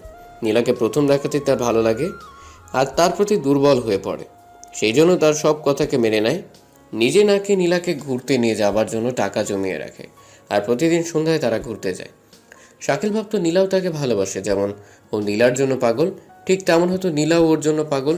এটাই হলো শাকিলের মনের ধারণা। কয়েকদিন পর সকালে শাকিল উঠে রকিকে ডেকে তুলল। রানী তখনও ঘুমোচ্ছিল। শাকিল আর রকি হাত মুখ ধুচ্ছিল, এমন সময় রকি বলল, শাকিল, হ্যাঁ বল। আমি যদি মরে যাই তাহলে কি তুই রানীকে দেখে রাখবি? রকির এমন কথা শুনে শাকিল অনেক অবাক হয়, সাথে ভয়ও পায়। কি বলছিস এসব? বল না। তোর কি হয়েছে বলতো? আজ হঠাৎ এমন প্রশ্ন? এমনি বললাম, তুই বল কি করবি? যেদিন তোদের দেখছি সেদিন আমি ভেবে নিয়েছি রানী আমার ছোট্ট বোন, তাকে কখনো কষ্ট পেতে দিব না। ভালো। এসব ফাউল কথা বাদ দে আর চল। হুম। সকাল থেকে শাকিল একটা বিষয় খেয়াল করলো, যে রকির মনটা কেন যেন খুব খারাপ। শাকিল রকিকে জিজ্ঞেস করলেই বলছে এমনই। শাকিল, রানীকে আজ তুই নিয়ে যা। আর তুই? আমি আজ এদিকে যাব। না, আমার ভয় করছে, তুই আমাদের সাথে চল। আরে পাগলা, কিচ্ছু হবে না। আজ মনটা আমার ভালো নেই, তাই একা একা একা যেতে যাচ্ছি। আচ্ছা যা, তবে তাড়াতাড়ি চলে আসবি। আচ্ছা। একথা বলে রকি উল্টা পথে রওনা হলো, আর শাকিল রানীকে নিয়ে অন্য পথে। আজকেও শাকিলের ভালোই বিজনেস হয়েছে। সন্ধ্যা হতেই রানীকে সাথে নিয়ে মহাজনের কাছে চলে এলো। এখানে সে জানতে পারলো রকি এখনো আসেনি। শাকিলের মনটা কেমন যেন করে উঠলো, তাই বাসায় না যে দোকানের পাশেই রানীকে নিয়ে বসে পড়লো। এদিকে সন্ধ্যা বেয়ে রাত নামলো, তবুও রকির আসার কোনো নামগন্ধ নেই। শাকিলের এবার খুব চিন্তা হলো, রকি এতক্ষণ কি করছে? প্রতিদিন তো শাকিলের আগেই রকি চলে আসে, কিন্তু আজ হঠাৎ কি এমন হলো যে এখনো আসে না? এদিকে নীলা শাকিলের জন্য অপেক্ষা করছে। শাকিল বুঝতে পারছে তার জন্য নীলা অপেক্ষা করছে, কিন্তু সেও তো যেতে পারছে না, কারণ রকি এখনো আসে নাই। শাকিল উপায় না পেয়ে রানীকে মহাজনের দোকানে বসিয়ে রেখে ওদের ঘরে যে শার্ট পাল্টে চলে গেল নীলার কাছে। রানী তার ভাইয়ের চিন্তায় অস্থির, আর এখন শাকিলও তাকে রেখে গেল। হয়তো রকিকে খুঁজতে গেছে, এটা ভেবে রানী চুপটি করে বসে রইল। শাকিল আজকেও নীলার সাথে ঘোরাঘুরি করে রেস্টুরেন্টে বসে খাওয়া দাওয়া করলো। আজকে আর শাকিল অপেক্ষা করতে পারলো না, সোজা নীলাকে প্রপোজ করে বসলো। সে তো আর অন্য 10টা ছেলের মতো না, তাই সোজা বলল, নীলা, হ্যাঁ বলো। আমি তোমায় ভালোবাসি। তাই? সত্যি বলছি। আমার প্রতিদিনের খরচ জানো? না। দিনে খরচ আমার 5,000 টাকা। কিন্তু আমি তো গরিব। পারতে হবে। ওকে আজ উঠি, সি ইউ। বাকি কথা না বলে নীলা উঠে চলে গেল। শাকিলের মনের মধ্যে তোলপাড় শুরু হলো। নীলা তার বান্ধবীর সাথে বেরিয়ে চলে আসলো। কি রে নীলা, ওর প্রপোজাল কি অ্যাকসেপ্ট করবি? করলে মন্দ হয় না, তবে আগে দেখিস সে কেমন পরিবারের ছেলে, কত টাকার মালিক, কটা বাড়ির মালিক। সে তো বলল তারা নাকি গরিব। তোরা কি করতে আসিস? খোঁজ নে, তার বিষয়ে সব কিছুর খোঁজ নে। আচ্ছা। গরিব হলে লাথি মেরে ডাস্টবিনে ফেলে দিব। যা বলেছিস। চল। নীলা সহ তার বান্ধবীরা চলে গেল। এদিকে রেস্টুরেন্টে বসে শাকিল নীলার কথা ভাবছে। রেস্টুরেন্টে টিভি চলছিল, হঠাৎ শাকিলের কানে আসলো বোমা ব্লাস্টে কয়েকজনের মৃত্যু। কথাটা শুনে শাকিল টিভির দিকে তাকালো, আর তখনই শাকিলের চোখ আটকে গেল। বোমা ব্লাস্টে যারা মরছে তাদের মধ্যে রকিও আছে। এটা দেখে শাকিলের হাত পা অবশ হয়ে গেল। মুখ দিয়ে কথা বের করছে না। উঠে দাঁড়াবে তারও শক্তি হারিয়ে ফেললো। জায়গাটা তার চেনা মনে হলো, তাই সেখানে আর বসে না থেকে দিল দৌড়। এক দৌড়ে চলে এলো, এসে দেখে রকি সুন্দর হয়ে শুয়ে আছে। শাকিল রকির পাশে হাঁটু এড়ে বসে পড়ল। চোখ দিয়ে তার অঝরে পানি পড়তে লাগলো। পুলিশ জানালো কাগজের ভিতরে নাকি বোমা ছিল। যখনই ওটা রকি হাত দিয়েছে সাথে সাথে ব্লাস্ট। আশপাশে যত মানুষ ছিল তারাও মারা গেছে, কেউ আহত হয়েছে। শাকিল আর নিজেকে আটকাতে পারল না, হাউ মাউ করে কেঁদে দিল। এদিকে রানী মহাজনের দোকানে বসে টিভি দেখছিল। হঠাৎ এমন খবর দেখে সেও কাঁদতে লাগলো। মহাজন রানীকে সান্ত্বনা দেওয়ার অনেক চেষ্টা করলো, কিন্তু পারল না। শাকিল রকিকে জড়িয়ে কাঁদতে লাগলো। চারদিকে হাজার মানুষ এসে ভিড় করছে। পুলিশ এবার লাশগুলো নিয়ে যাবে। শাকিল একটা লোক সরিয়ে নিল। পুলিশ সবকটা লাশ নিয়ে চলে গেল। শাকিল ওখানে বসে অনেকক্ষণ কান্নাকাটি করার পর রানীর কথা মনে হলো, তাই আর বসে না থেকে চলে এলো মহাজনের দোকানে। মহাজনের দোকানের কাছে আসতেই কান্নার আওয়াজ পেল। আওয়াজটা চিনতে অসুবিধা হলো না। মহাজনকে জিজ্ঞেস করতে সে শাকিলকে সব বলল। শাকিল রানীর কাছে এসে ওকে নিয়ে তাদের চির রেল লাইনের পাশে ঘরে চলে এলো। রানীর কান্না থামানোর হাজার চেষ্টা করলো শাকিল, কিন্তু সবগুলোতে ব্যর্থ হলো। কিছুক্ষণ পর তাদের ঘরের বাইরে পুলিশের গাড়ি আসলো। শাকিল বাইরে আসতে একটা পুলিশ এসে শাকিলের হাতে একটা ব্যাগ দিল। ব্যাগে রকির জামা কাপড় ছিল। ব্যাগ দিয়ে পুলিশ চলে গেল। শাকিল ভেতরে এসে ব্যাগ থেকে সব বের করলো। রকির শার্টের পকেটে কয়েকশো টাকা ছিল। শাকিল ওগুলো ওভাবেই রেখে দিল। রানী কান্না করতে করতে ঘুমিয়ে গেল, সাথে শাকিলও। সকালে উঠতেই রাকিবের কথা মনে হলো শাকিলের। অজান্তেই তার চোখ বেয়ে পানি গড়ে পড়ল। কোনো কিছুতেই শাকিলের মন বসছে না, তাই আজকে আর কোথাও যেতেও মন চাইলো না। আর রানীকে ওভাবে নিয়ে যাওয়া ঠিক হবে না। আগে রানী ঠিক হোক, তারপর বের হব। কিন্তু বের না হলে খাবো কি, এসব ভাবছিল শাকিল। তখনই তার মনে হলো রকির পকেটে টাকা ছিল। শাকিল ওখান থেকে টাকা নিয়ে সকালকার খাবার আনলো। খাবার এনে রানীকে ডেকে তুলে শাকিল নিজ হাতে খাইয়ে দিল। আর রানীও তার ভাই শাকিলকে নিজ হাতে খাওয়ালো। তারপর ঘরে বসে থেকে দিনটা কাটলো ওদের। আর এদিকে নীলার আর তার বান্ধবীরা মিলে শাকিলের ব্যাপারে খোঁজ নিতে লাগলো। দৃষ্টি অনেক চেষ্টা করে সবকিছু জেনে গেল, সাথে সাথে ছুটে গেল নীলার কাছে। কি রে, কি হয়েছে? তুই জানিস ওই ছেলেটা কে? কে?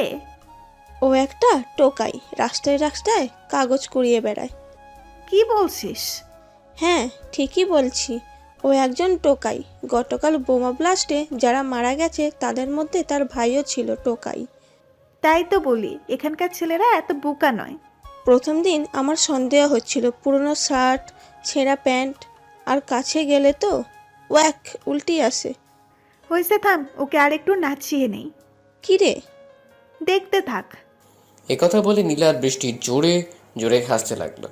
রকেট চলে যাওয়াতে শাকিল আর রানী খুব ভেঙে পড়েছে। খুব ভালোবাসতো, সেভাবে চলে যাবে এটা ভাবতেও পারিনি। খাওয়া দাওয়া তেমন করে না, চুপচাপ ঘরে বসে থাকে। আর ছোট্ট রানী তো কেঁদেই যাচ্ছে। এভাবে ঘরে বসে থাকতেই 2 দিন কেটে গেল। শাকিল ভাবলো এভাবে বসে থাকলে না খেয়ে মরতে হবে। নিজের কথা বাদ দিল, কিন্তু রানী তো ছোট, সে আর কতক্ষণ না খেয়ে থাকবে। এসব ভেবে সে পুরনো দিনের মতো কাঁধে বস্তাটা নিয়ে বের হলো। ঠিক তখনই রানী এসে শাকিলের হাত ধরে নিল। কি রে, কি হলো? না, তুমি ওটা নিয়ে যেও না। কেন? ভাইয়া মরে গেছে, তুমিও মরে যাবা, যেও না। শাকিল বুঝতে পারলো রানীর মধ্যে ভয় কাজ করছে। কাগজ কোড়াতে যে রকি মারা গেছে, আমিও কোড়াতে যে যদি মারা যাই, এই ভয়ে আমায় যেতে মানা করছে। আমরা টোকাইদের দ্বারা কাগজ করানো ছাড়া কিচ্ছু হয় না। না না, তুমি যাবে না। শাকিল অনেক জেদ করলো, কিন্তু রানীর সামনে তার কোনো কাজ দিল না। রানীর চোখ দিয়ে পানি বের হলো। এটা দেখে শাকিলের কলিজা কেঁপে উঠল। রানীকে বুকের সাথে জড়িয়ে মাথায় হাত বোলাচ্ছে আর বলছে, আচ্ছা আচ্ছা, তুই যখন চাস না তাহলে আমি আর যাব না। এ কথা শুনে রানীও তার ভাই শাকিলকে জড়িয়ে ধরলো। শাকিল ভাবতে লাগলো কি করে রানীর মুখে দুমুঠো ভাত দিবে। কাগজ কোড়ানো ছাড়া সে কিচ্ছু জানে না। আচ্ছা ভাই, তুই ঘরে শুয়ে থাক, আমি দেখি কিছু কাজ পাই কিনা। রানী কিছুক্ষণ তাকিয়ে থেকে শাকিলকে যেতে বলল। শাকিল বাইরে চলে আসলো। কি কাজ করবে সে? কে কাজ দিবে তাকে? এসব চিন্তা মাথার মধ্যে ঘুরপাক খাচ্ছিল। এমন সময় নীলার কথা মনে হলো। অনেকদিন হলো নীলার সাথে দেখা করেনি। মনটা কেমন যেন করছে। ওর সাথে দেখা করার জন্য মনটা ছটফট করছে তার। শাকিল কলেজে এসে দেখে নীলা অন্য একটা ছেলের সাথে হাত ধরে বসে বসে গল্প করছে। মাঝে মাঝে তারা নানান রকমের খারাপ আচরণও করছে। এটা দেখে মানতে পারলেন না শাকিল। প্রিয় মানুষটা যখন অন্য কারো হাত ধরে থাকে তখন দুনিয়াটা অন্ধকার হয়ে যায়। শাকিল দৌড়ে নীলার সামনে গেল। নীলা শাকিলকে দেখে খুব বিরক্ত হলো আর বলল, তুই এখানে? নীলা এসব কি? তুমি না আমায় ভালোবাসো? রাস্তার ছেলে হয়ে আসছিস তুই এই নীলাকে ভালোবাসতে? তো সাহস তো কম না। তাই আমিও তোকে একটু মজা শিখিয়েছি। এটাকে তুই ভালোবাসা ধরলি? নীলা এমন করো না, আমি সত্যি তোমায় ভালোবাসি। তোদের মতো ফকিরের মুখে ভালোবাসা মানায় না। আমি তোমায় ছাড়া বাঁচবো না। দূরে যা। ছি, গায়ের গন্ধে বমি আসে। টুকাই কোথাকার। আমি তোমার পায়ে পড়ছি, আমায় ছেড়ে যেও না। দূর হ, ফকিরের ঘরের ফকির। এই বলে নীলা বিরক্তিকর ভাব নিয়ে শাকিলের কাঁধে লাথি মারল। শাকিল ঝোল থামাতে না পেরে মাটিতে পড়ে গেল। তুই আর কখনো আমার সামনে আসবি না। এ কথা বলে নীলা ছেলেটাকে নিয়ে চলে যেতে লাগলো। তখন শাকিল নীলার হাত ধরে নিল। নীলা আমায় ছেড়ে যেও না। তোর সাহস কি করে হয় আমার শরীরে টাচ করার? ছি, আমার হাতটাই নষ্ট হয়ে গেল। শাকিল এবার কিছু বলল না, মাথা নিচু করে রইল। রাস্তায় অলিতে গলিতে কাগজপাতি কুড়িয়ে বেড়াস। তুই ভাবলি কি করে তোকে আমি ভালোবাসবো? শাকিলের কথা একদম হারিয়ে গেল। এই মুহূর্তে সে কি করবে সেটাও বুঝতে পারছে না। নীলাকে সে খুব ভালোবাসে, তাই তো ওকে এত করে আটকানোর চেষ্টা করছে। এই ছেলেকে দেখছিস? এর 5টা গাড়ি আছে, 2টা বাড়ি আছে, বিজনেস আছে। আর তোর কি আছে? রাস্তায় ঘুমাস, কুকুরের মুখে খাবার কেড়ে খাস। শাকিল নিশ্চুপে মাথা নিচু করে আছে। আর কলেজের মাঠে সব ছাত্রছাত্রীর মধ্যে নীলা শাকিলকে আচ্ছা মতো অপমান করছে। সে টোকাই বলে আজ তার এত অসম্মান। তার ভালোবাসার কোনো দাম নাই, টাকা নেই বলে তার কিচ্ছু নেই। নীলা শাকিলকে অপমান করছে তো করুক, সাথে কয়েকটা থাপ্পড়ও দিল। শাকিল অনেক চেষ্টা করলো নীলাকে আটকানো, কিন্তু সবখানেই ফেল করলো। নীলা ছেলেটার হাত ধরে চলে গেল। আর আমাদের শাকিল মাথা নিচু করে কলেজ থেকে বেরিয়ে আসলো। রাস্তায় হাঁটছে আর নীলার কথাগুলো ভাবছে। নীলার প্রতিটি কথা শাকিলের মনে বোমা হয়ে আঘাত করলো। শাকিলের নিষ্পাপ ভালোবাসার চূর্ণ বিচূর্ণ হয়ে গেল। টোকাই হওয়া কি শাকিলের অপরাধ? টোকাই বলে কি ভালোবাসতে পারবে না? টোকাই বলে কি মন প্রাণ নেই? নিজের মনের মধ্যে শাকিল হাজারটা প্রশ্ন জাগলো। চোখ দিয়ে পানি অঝরে বেরোচ্ছে। নীলাকে পাগলের মতো ভালোবাসা কি দোষ ছিল? এসব ভাবতে ভাবতে শাকিল রানীর কাছে আসলো। এসে দেখে রাজু একা খেলছে। রানীর হাতে দেখলো একটা লকেট। ভাইয়া আসছো? তুই ওটা কোনটি পাইলো? তোমার বালিশের নিচে। দে ওটা। এটা কার ভাইয়া? আর তুমি এটাকে এত ভালোবাসো কেন? ভালোবাসতাম, কিন্তু এখন আর বাসবো না। কেন? যে মানুষ দুটো আমায় জন্ম দিয়েছে কিন্তু কাছে রাখতে পারিনি, তাদের স্মৃতি রেখে কী লাভ? এটা তোমার আব্বু আম্মুর? ছোটবেলা থেকে এটা আমার গলায় ছিল। যে আমায় বড় করেছে সে বলে এটা নাকি আমার বংশের প্রতীক। তাহলে গলায় না দিয়ে রেখে দাও কেন? হয়তো তাদের কাছে আমি বোঝা হয়ে দাঁড়িয়েছিলাম, নয়তো আমার জন্মে তারা দুজনের কেউ খুশি ছিল না, এই জন্যে আমায় রাস্তায় ফেলে গেছে। এটা তোমার গলায় থাকবে, খুব সুন্দর লাগে। একথা বলে রানী শাকিলের গলায় লকেটটা পরিয়ে দিল। আচ্ছা তুই বলতো, আমি কি তাদের কাছে এত বড়ই বোঝা হয়ে গেছিলাম যে আমায় রাস্তায় ফেলে গেল? রাস্তায় না থাকলে আমার ভাইয়া তো হতেই না। বুড়ি একটা। ভাইয়া, নীলার কি খবর? আপু ওরা বড় লোক, ওদের সাথে আমাদের মিলাই। শাকিল রানীকে সব বলল। রানী শুনে খুব কষ্ট পেল। ভাইকে হাজারভাবে সান্ত্বনা দিতে লাগলো। সান্ত্বনা দিয়ে কি ভাঙা মন জোড়া লাগানো যায়? এভাবে দুই ভাই বোনের দিন ভালোই যাচ্ছিল। কাজ পায়নি, মহাজনের কাছ থেকে টাকা ধার নিয়ে দিন পার করছে। শাকিল নিজেকে আটকাতে না পেরে পরের দিন আবার নীলার কাছে গেল। আবার নীলা শাকিলের থাপ্পড় দিল, অপমান করলো। তোদের সত্যি জন্মের ঠিক নাই, এজন্যই রাস্তায় পড়ে থাকিস। এ কথা শুনে শাকিলের রাগ হলো, নীলার উপরও হলো, তার চেয়ে বেশি তার বাবা মায়ের উপর হলো। আরও কিছু অপমান করলো, মারধর করলো। কলেজের বকাটে ছেলেদের দিয়ে শাকিলকে মার খাওয়ালো। শাকিল মারটার খেয়ে বাসায় আসলো। রানী সব দেখে অবাক হলো। পানি গরম করে কাপড় ভিজিয়ে মুছে দিল। অন্যরা তেল গরম করে দেয়, কিন্তু তাদের কাছে তেল নেই। শাকিল রাগ করে আর নীলার সামনে গেল না। নীলার প্রতি রাগ জমে গেছে, আস্তে আস্তে দ্বিগুণ হয়ে গেল। আগে যতটা ভালোবাসতো নীলাকে, এখন তার চেয়ে দ্বিগুণ ঘৃণা করে নীলাকে। এই কিছুদিন পর রানী খুব অসুস্থ হয়ে গেল। ওষুধ খাওয়ানোর মতো টাকা নেই। এদিকে মহাজনের কাছে ধারের টাকাও অনেক হয়ে গেছে। পানিপট্টি দিয়ে কয়েকদিন গেল, কিন্তু অসুখ আরও বেড়ে গেল। খুব খারাপ অবস্থা। উপায় না পেয়ে ডাক্তারের কাছ থেকে বাকি প্রেসক্রিপশন করে নিল, কিন্তু ডাক্তার বলল এসব ওষুধ নিতে নাকি অনেক টাকা লাগবে। শাকিল প্রেসক্রিপশন নিয়ে ওষুধের দোকানে গেল, কিন্তু বাকি ওষুধ কিছুতেই দিতে চাইল না দোকানদার। ঠিক সেই সময় পাশ থেকে একটা মেয়ে বলে উঠল, আরে স্যার আপনি? শাকিল পেছনে তাকিয়ে দেখে একটা ভদ্র মেয়ে দাঁড়িয়ে আছে, পরনে দামি পোশাক, মনে হচ্ছে কোনো বড় পরিবারের মেয়ে। শাকিল ভাবলো হয়তো অন্য কাউকে বলছে, তাই সে মন দিল না। অন্যদিকে তাকাতে মেয়েটা আবার বলল, স্যার আপনি বেঁচে আছেন? শাকিলের কথা শুনে অবাক হয়ে গেল। আশপাশে তাকিয়ে দেখে কেউ নাই তার পাশে, তার মানে তাকেই বলছে। কে আপনি? আরে স্যার আমায় চিনতে পারছেন না? আমি শ্রাবণী। আমি কোনো শ্রাবণীকে চিনি না। কি বলছেন স্যার? আমি আপনার বিয়ে। বিয়ে মানে কি? আপনি স্যার ওরা আপনার সাথে ষড়যন্ত্র করে মারার চেষ্টা করেছে আপনাকে। এসব কি বলছেন? আমায় কে মারবে? হ্যাঁ স্যার। দেখুন, আপনার কোথাও ভুল হচ্ছে। আপনি যার কথা বলছেন আমি সে নই। দেখুন স্যার, আপনায় আমাদের খুব প্রয়োজন। আপনার স্ত্রী সন্তান খুব বিপদে আছে। পথ ছাড়েন, আর হ্যাঁ, চোখের ডাক্তার দেখিয়েন। এ বলে শাকিল মেয়েটার পাশ কাটিয়ে চলে গেল। শ্রাবণী তো খুব অবাক হলো, ওর স্যার ওকে চিনতে পারলো না। তখন দোকানদার শ্রাবণীকে বলল, আপা, ওর নাম শাকিল, এই এলাকার টোকাই। কি বলছেন এসব? জি আপা, ছোট থেকে এখানেই বড় হচ্ছে। সত্যি আপনার কথা ভুল হচ্ছে। এটা কি করে সম্ভব? জি আপা, ওর সাথে এক ভাই আর একটা বোনও থাকে। ভাইটা কয়েকদিন আগে মারা গেছে, এখন বোনকে নিয়ে থাকে। বোনের খুব অসুখ। কিন্তু ওষুধ না নিয়ে যে চলে গেল। টাকা ছাড়া কে ওষুধ দেবে বলেন? আমি টাকা দিচ্ছি, আপনি ওষুধ আমায় দিন। জি আপা। তারপর শ্রাবণী দোকানদারকে টাকা দিয়ে সব ওষুধ নিল। ওরা থাকে কোথায়? সামনে একটা রেল লাইন আছে, ওটার পাশেই একটা ভাঙা বাড়ি আছে, ওখানে। ধন্যবাদ। শ্রাবণী ওষুধ নিয়ে দোকানদারের কথা মতো রওনা হলো। আর শাকিলের কাছে টাকা নাই বলে ডাক্তার ওষুধ দেয়নি, এই জন্য মন খারাপ করে রানীর কাছে আসলো। রানী প্রচণ্ড জ্বরে কাঁপতেছে। এটা দেখে শাকিলের চোখ দিয়ে পানি বের হলো। নিজের চোখের সামনে ছোট্ট বোনকে এভাবে কষ্ট পেতে দেখছে, অথচ কিছু করতে পারছে না। শাকিল রানীর পাশে বসে মাথায় হাত বোলাতে লাগলো আর অঝরে অশ্রু ফেলতে লাগলো। হঠাৎ দরজা দিয়ে কে যেন আসলো।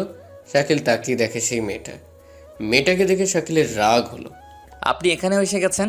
আপনার আর কতবার বলবো আমি আপনাকে চিনি না। আগে এই ওষুধগুলো তোমার বোনকে খাইয়ে দাও, নয়তো ওর ক্ষতি হতে পারে। আপনার দয়া আমার লাগবে না, আপনি চলে যান। আমি চলে যাব, তবে এগুলো নাও আর আমার কথাটা শোনো। বললাম তো আপনি চলে যান। প্লিজ এগুলো তোমার বোনকে খাওয়াও, নয়তো ও মারা যেতে পারে। আমি কথা দিচ্ছি তোমার কিচ্ছু করব না। শাকিল এবার রানীর দিকে তাকাচ্ছে, আর একবার ওষুধের দিকে। রানীর খুব কষ্ট হচ্ছে, তাই আর কিছু না ভেবে ওষুধ খাইয়ে দিল। কিছুক্ষণের মধ্যে রানী একটু আরাম পেল। এবার বলেন আপনি কে আর আমার পিছনে কেন পড়ে আছেন? তার আগে এই ফটোটা দেখো। শ্রাবণী তার ব্যাগ থেকে একটা ফটো বের করে শাকিলের সামনে ধরল। শাকিল তো অবাক, একদম হুবহু শাকিলের মতোই দেখতে। এটা কেমন মজা? আমার ছবি তুলে শুধু দামি দামি পোশাক লাগিয়ে দিয়েছেন। না, এইটা আমার বস মিস্টার নীল শিকদার, শিকদার পরিবারের একমাত্র ছেলে। দেখুন, এসব মিথ্যা কথা বাদ দেন আর এখান থেকে যান। আমি মিথ্যে বলছি না, এটাই সত্যি। আমি এই জন্য তোমায় নীল স্যার ভেবেছিলাম। যখন দোকানদার আমায় বলল তখন বুঝলাম। আপনার আমায় কি প্রয়োজন বলেন তো, নয়তো এখান থেকে যান। অযথা এসব নাটক করার দরকার নাই। কেন বিশ্বাস করছেন না? আমি সত্যি বলছি। আমার বিশ্বাস হচ্ছে না। ওকে, 1 মিনিট। শ্রাবণী তার ব্যাগ থেকে ল্যাপটপ বের করে নীলের বাসায় ভিডিও কল দিল। এই দেখেন, স্যারের স্ত্রী সন্তান, ওনার মা বাবা কত কান্নাকাটি করছে। শাকিল এসব দেখে খুব কষ্ট পেল। আর যাই করুক, বাবা মা কখনো মিথ্যে বলে না, এটা শাকিলের ধারণা।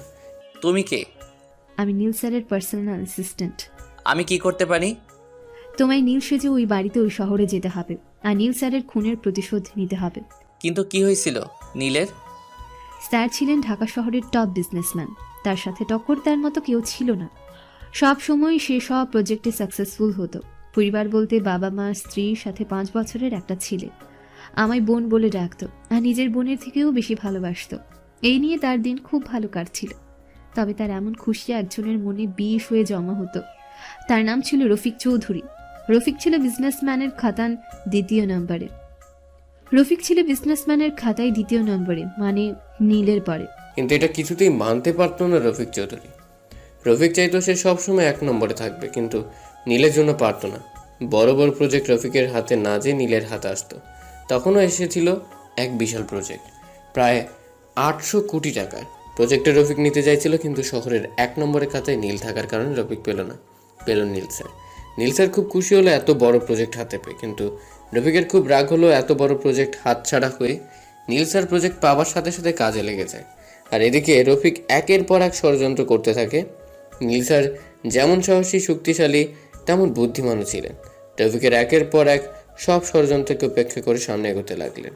প্রজেক্টটা প্রায় শেষের দিকে। এমন সময় এক রাতে আমি কয়েকজন কর্মচারী নীল স্যার অফিসে বসে সেই প্রজেক্টের ফাইল দেখছিলাম। হঠাৎ স্যারের ফোনে কল আসে আর আমায় বলে ফাইলগুলো গুছিয়ে রাখতে। আমি কারণ জিজ্ঞেস করতেই স্যার বলল তার মেয়ের শরীর নাকি খুব খারাপ। আমি ফাইল গোছাতে লাগি, তখন স্যার গাড়ি নিয়ে বেরিয়ে পড়েন। আমি বাকি কাজ ছেড়ে দারোয়ান চাচাকে গেট লাগাতে বলে আমি বাসার দিকে রওনা হই।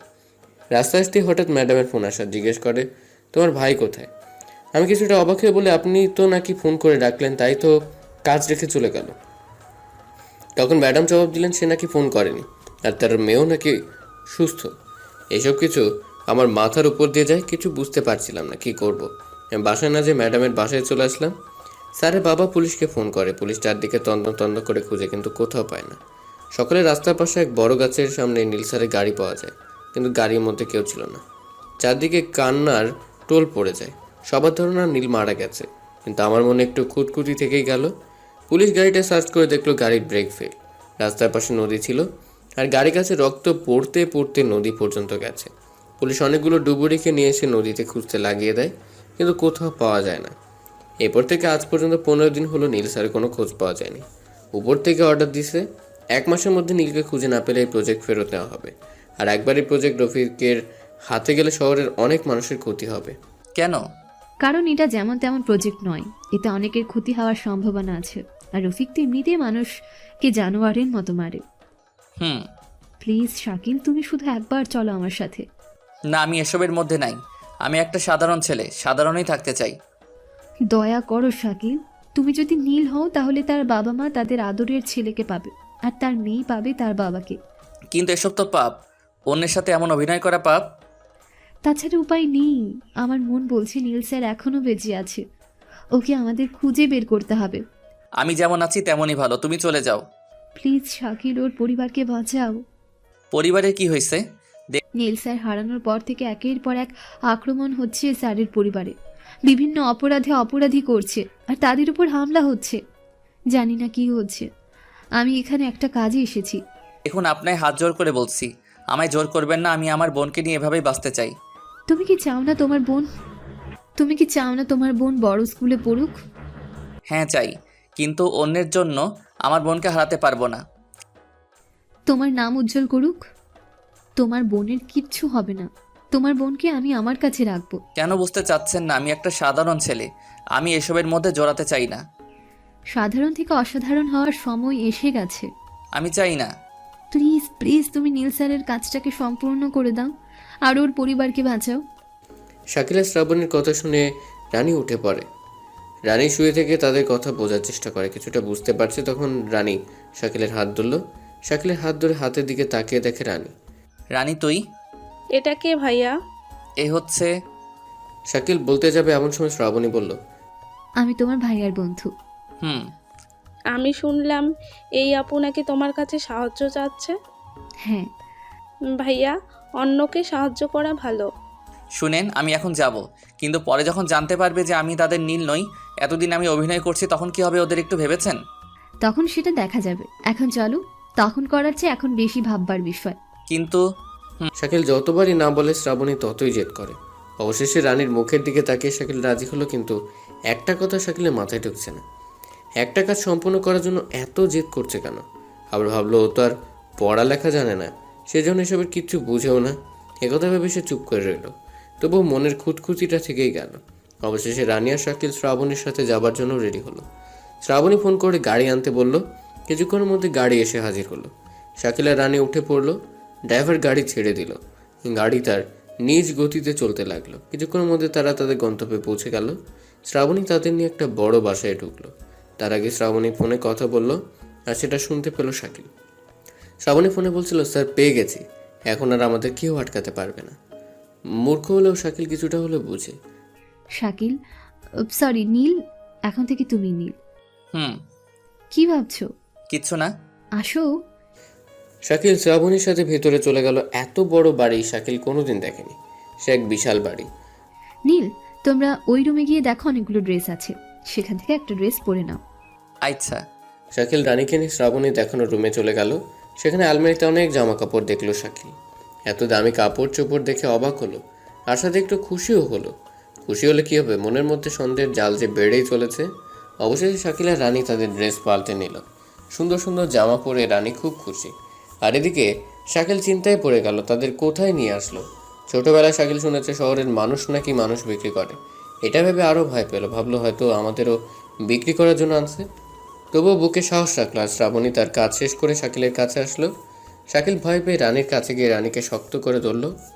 আরে ভয় পাচ্ছ কেন? আমি তোমাদের কি করব? তুমি আমাদের বিক্রি করার জন্য নিয়ে আসছো, তাই না? হ্যাঁ, এতক্ষণে তো বুঝতে পারলেন মিস্টার শাকিল। শ্রাবণীর কথা শুনে শাকিল অনেক ঘাবড়ে গেল। চোখে মুখে ভয়ের প্রতিচ্ছবি দেখা দিল। আমরা কি করেছি তাই আমাদের এত বড় ক্ষতি করছো? শ্রাবণীর এমন অবাক করা হাসি দেখে শাকিল আরও ভয় পেল। হাসছো কেন? পাগলা, বিক্রি করার হলে কত মানুষ ছিল, তুমি এত কষ্ট করে রাজি করাতে কেন যাব? জানি না। বিক্রি করবো না, মিথ্যে বললাম, চলো আমার সাথে। কোথায়? তোমার বোনকে স্কুলে রাখতে। কিন্তু ওখানে আরো অনেক ছেলে মেয়ে আছে, ভেবো না যে আমি তোমার বোনকে বিক্রি করছি। শ্রাবণীর কথা শাকিল বিশ্বাস করতে পারছে না, কিন্তু এখন উপায়ও নেই। রাজি যখন হয়ে গেছি তখন এসব বিশ্বাস করতেই হবে। শাকিল মনে মনে এসব ভাবছিল, তখন শ্রাবণী বলল, কি ভাবছো? চলো। আচ্ছা চলো। তারপর শাকিল, রানী আর শ্রাবণী গাড়িতে উঠে রওনা হলো। যেতে যেতে এক বিশাল স্কুলের সামনে গাড়ি থামলো। শাকিল, তোমায় এখানেই থাকতে হবে, নয়তো সবাই তোমায় চিনে ফেলবে। কিন্তু আমি না গেলে? আমি সব সামলে নেব, বিশ্বাস রাখো। শাকিলের এক মন বিশ্বাস করতে বলছে, কিন্তু আরেক মন নিষেধ করছে। কি করবে বুঝতে পারছে না শাকিল। শ্রাবণী কিছু না বলে রানীকে নিয়ে চলে গেল। শ্রাবণী রানীকে নিয়ে ভেতরে গেল। স্কুলের ভেতরে অনেক ছেলেমেয়ে খেলা করছে, তাদের সাথে অনেক মাস্টারও আছে। এটা দেখে শাকিল একটু ভরসা পেল। শ্রাবণী সোজা হেড স্যারের কাছে গেল, সালাম দিয়ে অফিসের ভেতর গেল। হ্যাঁ বলুন, কি সাহায্য করতে পারি? আসলে এই মেয়ের নাম রানী, একে এখানে ভর্তি করাতে চাই। হ্যাঁ, বাবার নাম বলুন। বাবার নাম শাকিল খান। আর মায়ের নাম? মায়ের নাম? শ্রাবণী কি বলবে বুঝে উঠতে পারলো না। শাকিল তো বিয়ে করেনি, আর রানীর বাবা মায়ের নামও জানা নেই। ঠিক তখনই রানী শ্রাবণীকে নাম ধরে ডাকছে, আর এটা শুনে হেড স্যার নামটা লিখে দিছে। হেড স্যার ভাবছে রানী ওর মায়ের নাম বলছে, কিন্তু রানী তো শ্রাবণীকে ডাকছে। এটা শুনে শ্রাবণী একটু অবাক হলো, কিন্তু কিছু বলল না। কিছু বললে অনেক প্রশ্ন আসবে, ও চায় না এত প্রশ্নের সম্মুখীন হতেও। Head sir registration paper ready করে শ্রাবণীকে স্বাক্ষর করতে বলে হেড স্যার বলে, বাবা কই? ওনারও তো স্বাক্ষর নিতে হবে। আসলে ওর বাবা অফিসে গেছে, ওখান থেকে আসলে আমি নিয়ে আসবো। ঠিক আছে। রানী মামুনি, তুমি যে ওদের সাথে খেলা করো, ওখানে আরও ছেলে মেয়ে আছে, সাথে স্যারেরাও আছে। রানীর কথা শুনে শ্রাবণীর দিকে তাকায়। শ্রাবণী রানীকে নিয়ে বাইরে আসে। বাইরে এসে রানীর কপালে চুমু দিয়ে বলে, যা আম্মু, খেলা করো, আমরা প্রতিদিন তোমায় দেখতে আসবো। আচ্ছা। রানী চলে যায় খেলতে। রানী মাথায় আসতেই শাকিল গাড়ির ভেতর থেকে রানীকে দেখতে পায়। রানী অনেক বন্ধু পেয়ে তাদের সাথে খেলায় যোগ দিল। শ্রাবণী সোজা এসে গাড়িতে উঠে পড়ল। ধন্যবাদ। কেন? এমনিতেই। আমি তুমি এখনো বিশ্বাস করতে পারোনি, তাই না? আচ্ছা চলো, ড্রাইভার গাড়ি নিয়ে নীল স্যারের বাসায় চলো। Okay madam. তারপর তারা নীলের বাসায় রওনা দিল। কিছুক্ষণের মধ্যে নীলের বাসায় চলে এলো। শাকিল চোখ তুলে দেখে হিয়া বড় এক বাড়ি। বাড়ি নয় তো, একদম রাজমহল, চারদিকে সুন্দর করে সাজানো। এটাই নীল স্যারের বাসা। ও, কিন্তু তোমায় ভেতরে কেমনে নিয়ে যায়? তোমায় দেখলে সবাই তো নীল মনে করবে। আমি যাব ভিতরে। শ্রাবণী ভাবতে ভাবতে একটা বুদ্ধি পেল।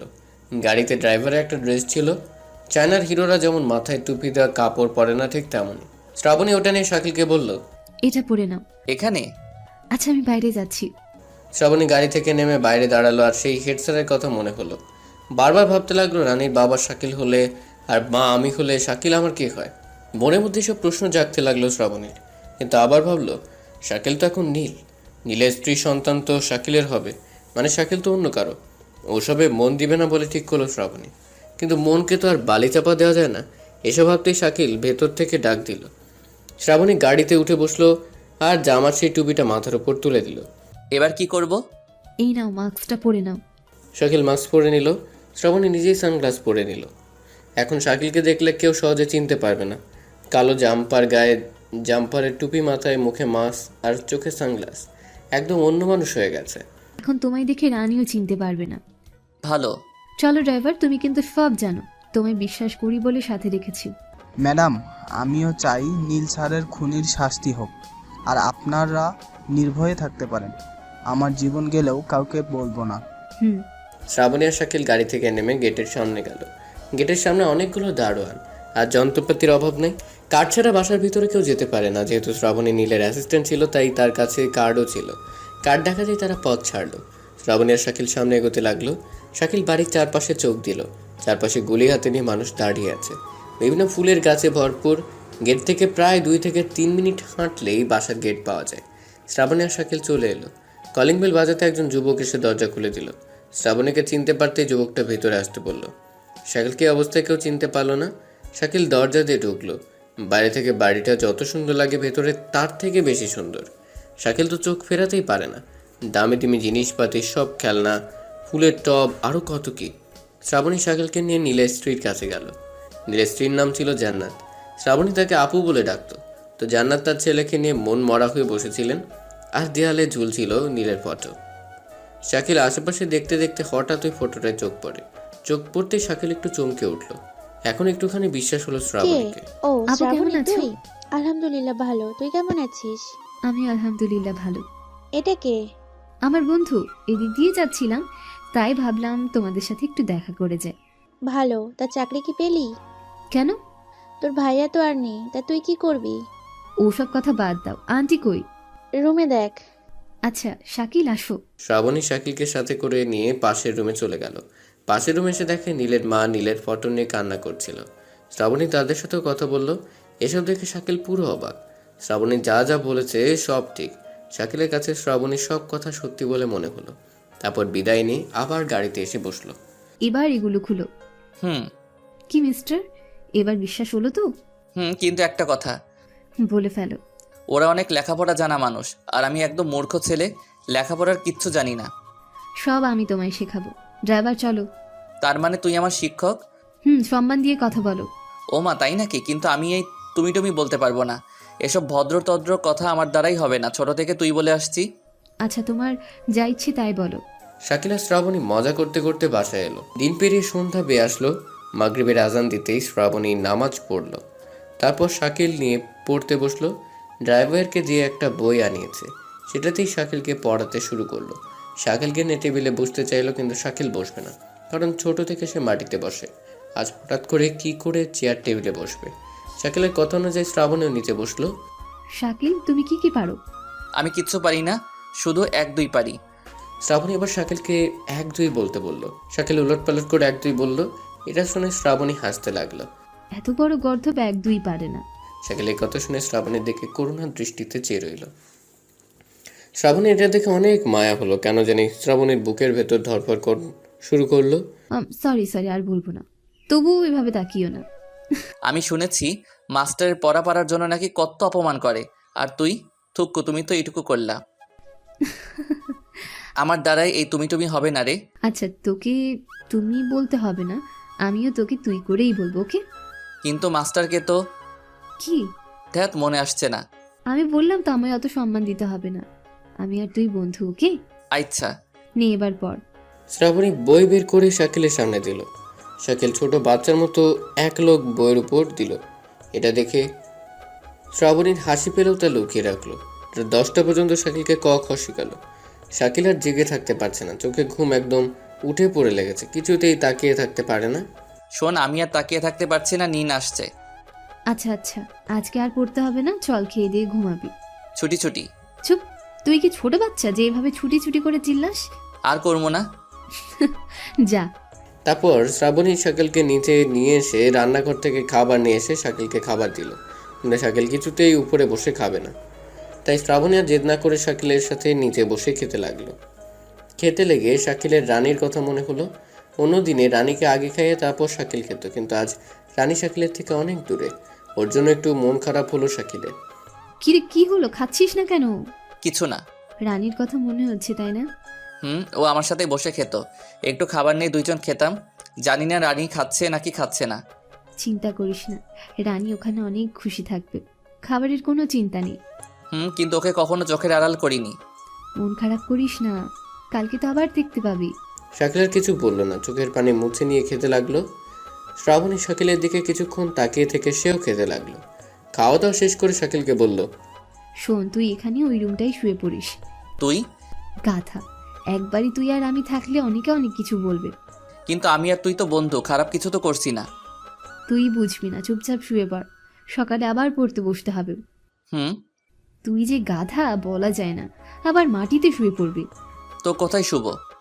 আয় আমার সাথে। শ্রাবণী শাকিলকে নিয়ে গিয়ে একটা রুমে ওকে খাটের উপর শুয়ে দিয়ে শ্রাবণীর বাসায় চলে গেল। শাকিল নীলার কথা ভাবতে ভাবতে ঘুমিয়ে গেল। সকালে উঠে দেখে সূর্য বেরিয়ে গেছে। পাশে হাত দিয়ে দেখে রানীও নাই, রকিও নাই। শাকিল খুব ভয় পেয়ে গেল। একটু পর মনে হলো সে তো আর রেলানের পাশে নেই। কিছুক্ষণ পর শ্রাবণী আসলো আর হাত মুখ ধুতে বলে সে নাস্তা রেডি করলো। তারপর দুজন নাস্তা করে আবার পড়তে বসলো। সকাল 9টা পর্যন্ত পড়লো। এরপর শাকিল রানীর কাছে যেতে চাইল। শ্রাবণী সেই তখনকার মতো আবার শাকিলকে ওসব ড্রেস পরিয়ে দিল যাতে কেউ চিনতে না পারে। এরপর ড্রাইভারকে নিয়ে চলে গেল রানী স্কুলে। ওখানে সে দেখে রানী অন্যদের সাথে খেলতেছে। শাকিল, রানীর সামনে যেও না, ওর মন খারাপ হবে। এখন দেখো কত খুশি আছে। হুম। বোনের খুশির কথা ভেবে সামনে গেল না, গাড়ি থেকে দেখে আবার চলে এলো। এভাবে দিন কাটতে লাগলো। রাত দিন সমান করে শ্রাবণী শাকিলকে পড়ানো শেখাতে লাগলো আর শাকিলও মন প্রাণ দিয়ে পড়তে লাগলো। 2-3 দিন পর পর রানীকে দেখতে যায় শাকিল। এদিকে শ্রাবণী আস্তে আস্তে শাকিলের প্রতি দুর্বল হতেই থাকে। হাজার নিষেধ করে শ্রাবণীর মন মানে না, বারবার শাকিলকে কাছে চায়, কিন্তু শাকিলের থেকে অনেক দূর। কারণ শাকিল নীলার দেওয়া কষ্ট আর অপমান এখনও ভুলেনি। রাত হলেই তাকে সেই কষ্ট আর অপমানগুলো এসে আঘাত করে। দিন দিন শাকিল আস্তে আস্তে একটু মডার্ন হতে লাগছে। এর পেছনে শ্রাবণীর পোড়া হাত রয়েছে। শ্রাবণী শাকিলকে সব শেখায়, খাবার থেকে জামা কাপড়, কাগজপত্র, বড় বড় লোকদের সাথে কেমনে কথা বলতে হয়, এসব একদম নীলের স্টাইল অনুসরণ করে। শ্রাবণী নীলের অ্যাসিস্ট্যান্ট থাকায় নীলের সকল স্টাইল সে জানতো। সে কী করতো, কী না করতো, কার সাথে কেমনে কথা বলতো, সব। আর এসব কিছু শ্রাবণী শাকিলকে শেখালো যাতে সবাই বুঝতে পারে এটাই নীল। শাকিল, তুই হাফ নীল হয়ে গেছিস, এখন নীল স্যারের জায়গা তুই নিতে পারিস। কিন্তু শ্রাবণী কোনো সমস্যা হলে? সমস্যা হলে আমি তো পাশে আছি, আমি সব সময়ই তোর পাশে থাকবো, বুঝলি? হুম। এবার প্রথমে নীল স্যারের বাসায় চল। কিন্তু নীলের বউ তো আমায়। এই কথা শুনেই শ্রাবণীর মন খারাপ হয়ে গেল। শাকিলকে অন্য কারোর সাথে সে কি করে দেখবে। কি রে, কি হলো? কই কিছু না তো, চল। চল। শাকিলকে নীলের মতো করে জামা কাপড় পরিয়ে দিল আর নীলের বাসায় ফোন করে বলল নীলকে নিয়ে আসছি। নীল ফেরার কথা শুনে নীলের বাসার সবাই খুব অবাক হলো। সবাই ভাবতে লাগলো এটা কি করে সম্ভব। অপেক্ষা করা ছাড়া তাদের কিচ্ছু করার নেই, তাই সবাই অপেক্ষা করতে লাগলো। এরপর শ্রাবণী আর শাকিল নীলের বাসার উদ্দেশ্যে রওনা হলো আর কিছুক্ষণের মধ্যে এসে হাজির হলো। এই শোন না, কি? আমার না খুব ভয় করছে। আরে ভিতুরাম, কিচ্ছু হবে না, চল না। আচ্ছা তুই যখন বলছিস। তারপর শাকিল আর শ্রাবণী গিয়ে গাড়ি থেকে নামলো। দাঁড়ান শাকিল দেখে অবাক হলো, অবাক হয়ে স্যালুট করলো আর গেট খুলে দিল। ওরা দুজন চলে গেল। প্রথমে ঢুকতেই নীলের মায়ের সাথে দেখা। ভেতরে আসতেই দেখলো সবাই ড্রয়িং রুমে বসে আছে। শাকিলকে দেখে একদম সেই শখ খেলো। সবাই শাকিলকে নীল মনে করলো। সবাই একসাথে প্রশ্ন ছুড়ে মারলো শাকিলের দিকে। বাবা নীল, তুই? হ্যাঁ। এই প্রথম কোনো মা শাকিলের শরীরে হাত দিল, মায়ের মমতা দিল, মিষ্টি মতো ডাক শোনালো। নীলের মায়ের স্পর্শ পেয়ে শাকিলের যেন মনে হলো শাকিল তার হারানো মাকে ফিরে পেল। আর থামতে না পেরে বলে দিল, মা। হ্যাঁ বাবা, তুই এতদিন কোথায় ছিলি? আন্টি নীল এতদিন শহরের বাইরে ছিল। হ্যাঁ মা, আমার অ্যাক্সিডেন্ট হবার পর আমি নদীতে পড়ে যাই আর সেখান থেকে এক জেলের বাসার সামনে চলে যাই। জেলে আমায় বাসায় তুলে হাতে পায়ে তেল দিয়ে ডাক্তার ডাকে। পর আমি টানা 6 দিন অজ্ঞান হয়ে থাকি। জ্ঞান ফেরার পর জেলেরা আমায় আস্তে আস্তে সুস্থ করে তোলে। কিন্তু পুলিশ তো বলছিল তারা নাকি তোর লাশ পেয়েছে। এটা কি করে সম্ভব? জীবিত মানুষের লাশ কোথায় পাবে? ওটা হয়তো অন্য কারো। তুই ফিরে এসেছিস, এটাই আমার কাছে অনেক। নীলের মা শাকিলকে বসালো। অনেকদিন পর ছেলে ফিরেছে, আদর সোহাগে ভরে দিল। হাজার হলো সন্তান বলে কথা, কিন্তু শাকিল খেয়াল করলো নীলের স্ত্রী নীলের কাছে আসে না। দূর থেকে কেমন করুণা দৃষ্টিতে তাকিয়ে আছে। শাকিল তো পড়লো মহা বিপদে। শাকিল এবার শ্রাবণীর দিকে তাকালো। শ্রাবণী ইশারায় ওর দিকে তাকাতে মানা করলো। নীলের মা শাকিলকে খেতে দিল। দূরে দাঁড়িয়ে আছে নীলের স্ত্রী আর এক ছোট্ট ছেলে। কিন্তু মুশকিল হলো, নীলের ছেলের নাম শোনা হয়নি শাকিলের। এবার কি হবে? এবার তো পাক্কা ধরা খাবে। শাকিল এদিক ওদিক তাকিয়ে এক জায়গায় দেখতে পেল লেখা আছে জিহাদ। শাকিলের বুঝতে আর বাকি রইল না যে নীলের ছেলের নাম জিহাদ। জিহাদ শাকিলের কাছে আসতে যাচ্ছে, কিন্তু ওর মা ধরে আছে। এটা দেখে শাকিল বলল, জিহাদ বাবু, এসো এসো। ধ্যাত, আজ ক্যাডবেরি আনতে ভুলেই গিয়েছি। সরি বাবা, এই যে কান ধরলাম আর ভুলবো না। এ কথা শুনে জিহাদ একটু মুচকি হাসি দিয়ে সব বাধা পেরিয়ে চলে গেল। কিন্তু নীলের স্ত্রীর মনের মধ্যে সন্দেহ এসে বাসা বাঁধল। জান্নাত কিছুতেই সেটা পার করতে পারছে না। মনের মধ্যে কিছু একটা বাধা দিচ্ছে। নীলের মা শাকিলের জন্য খাবার এনে দিল।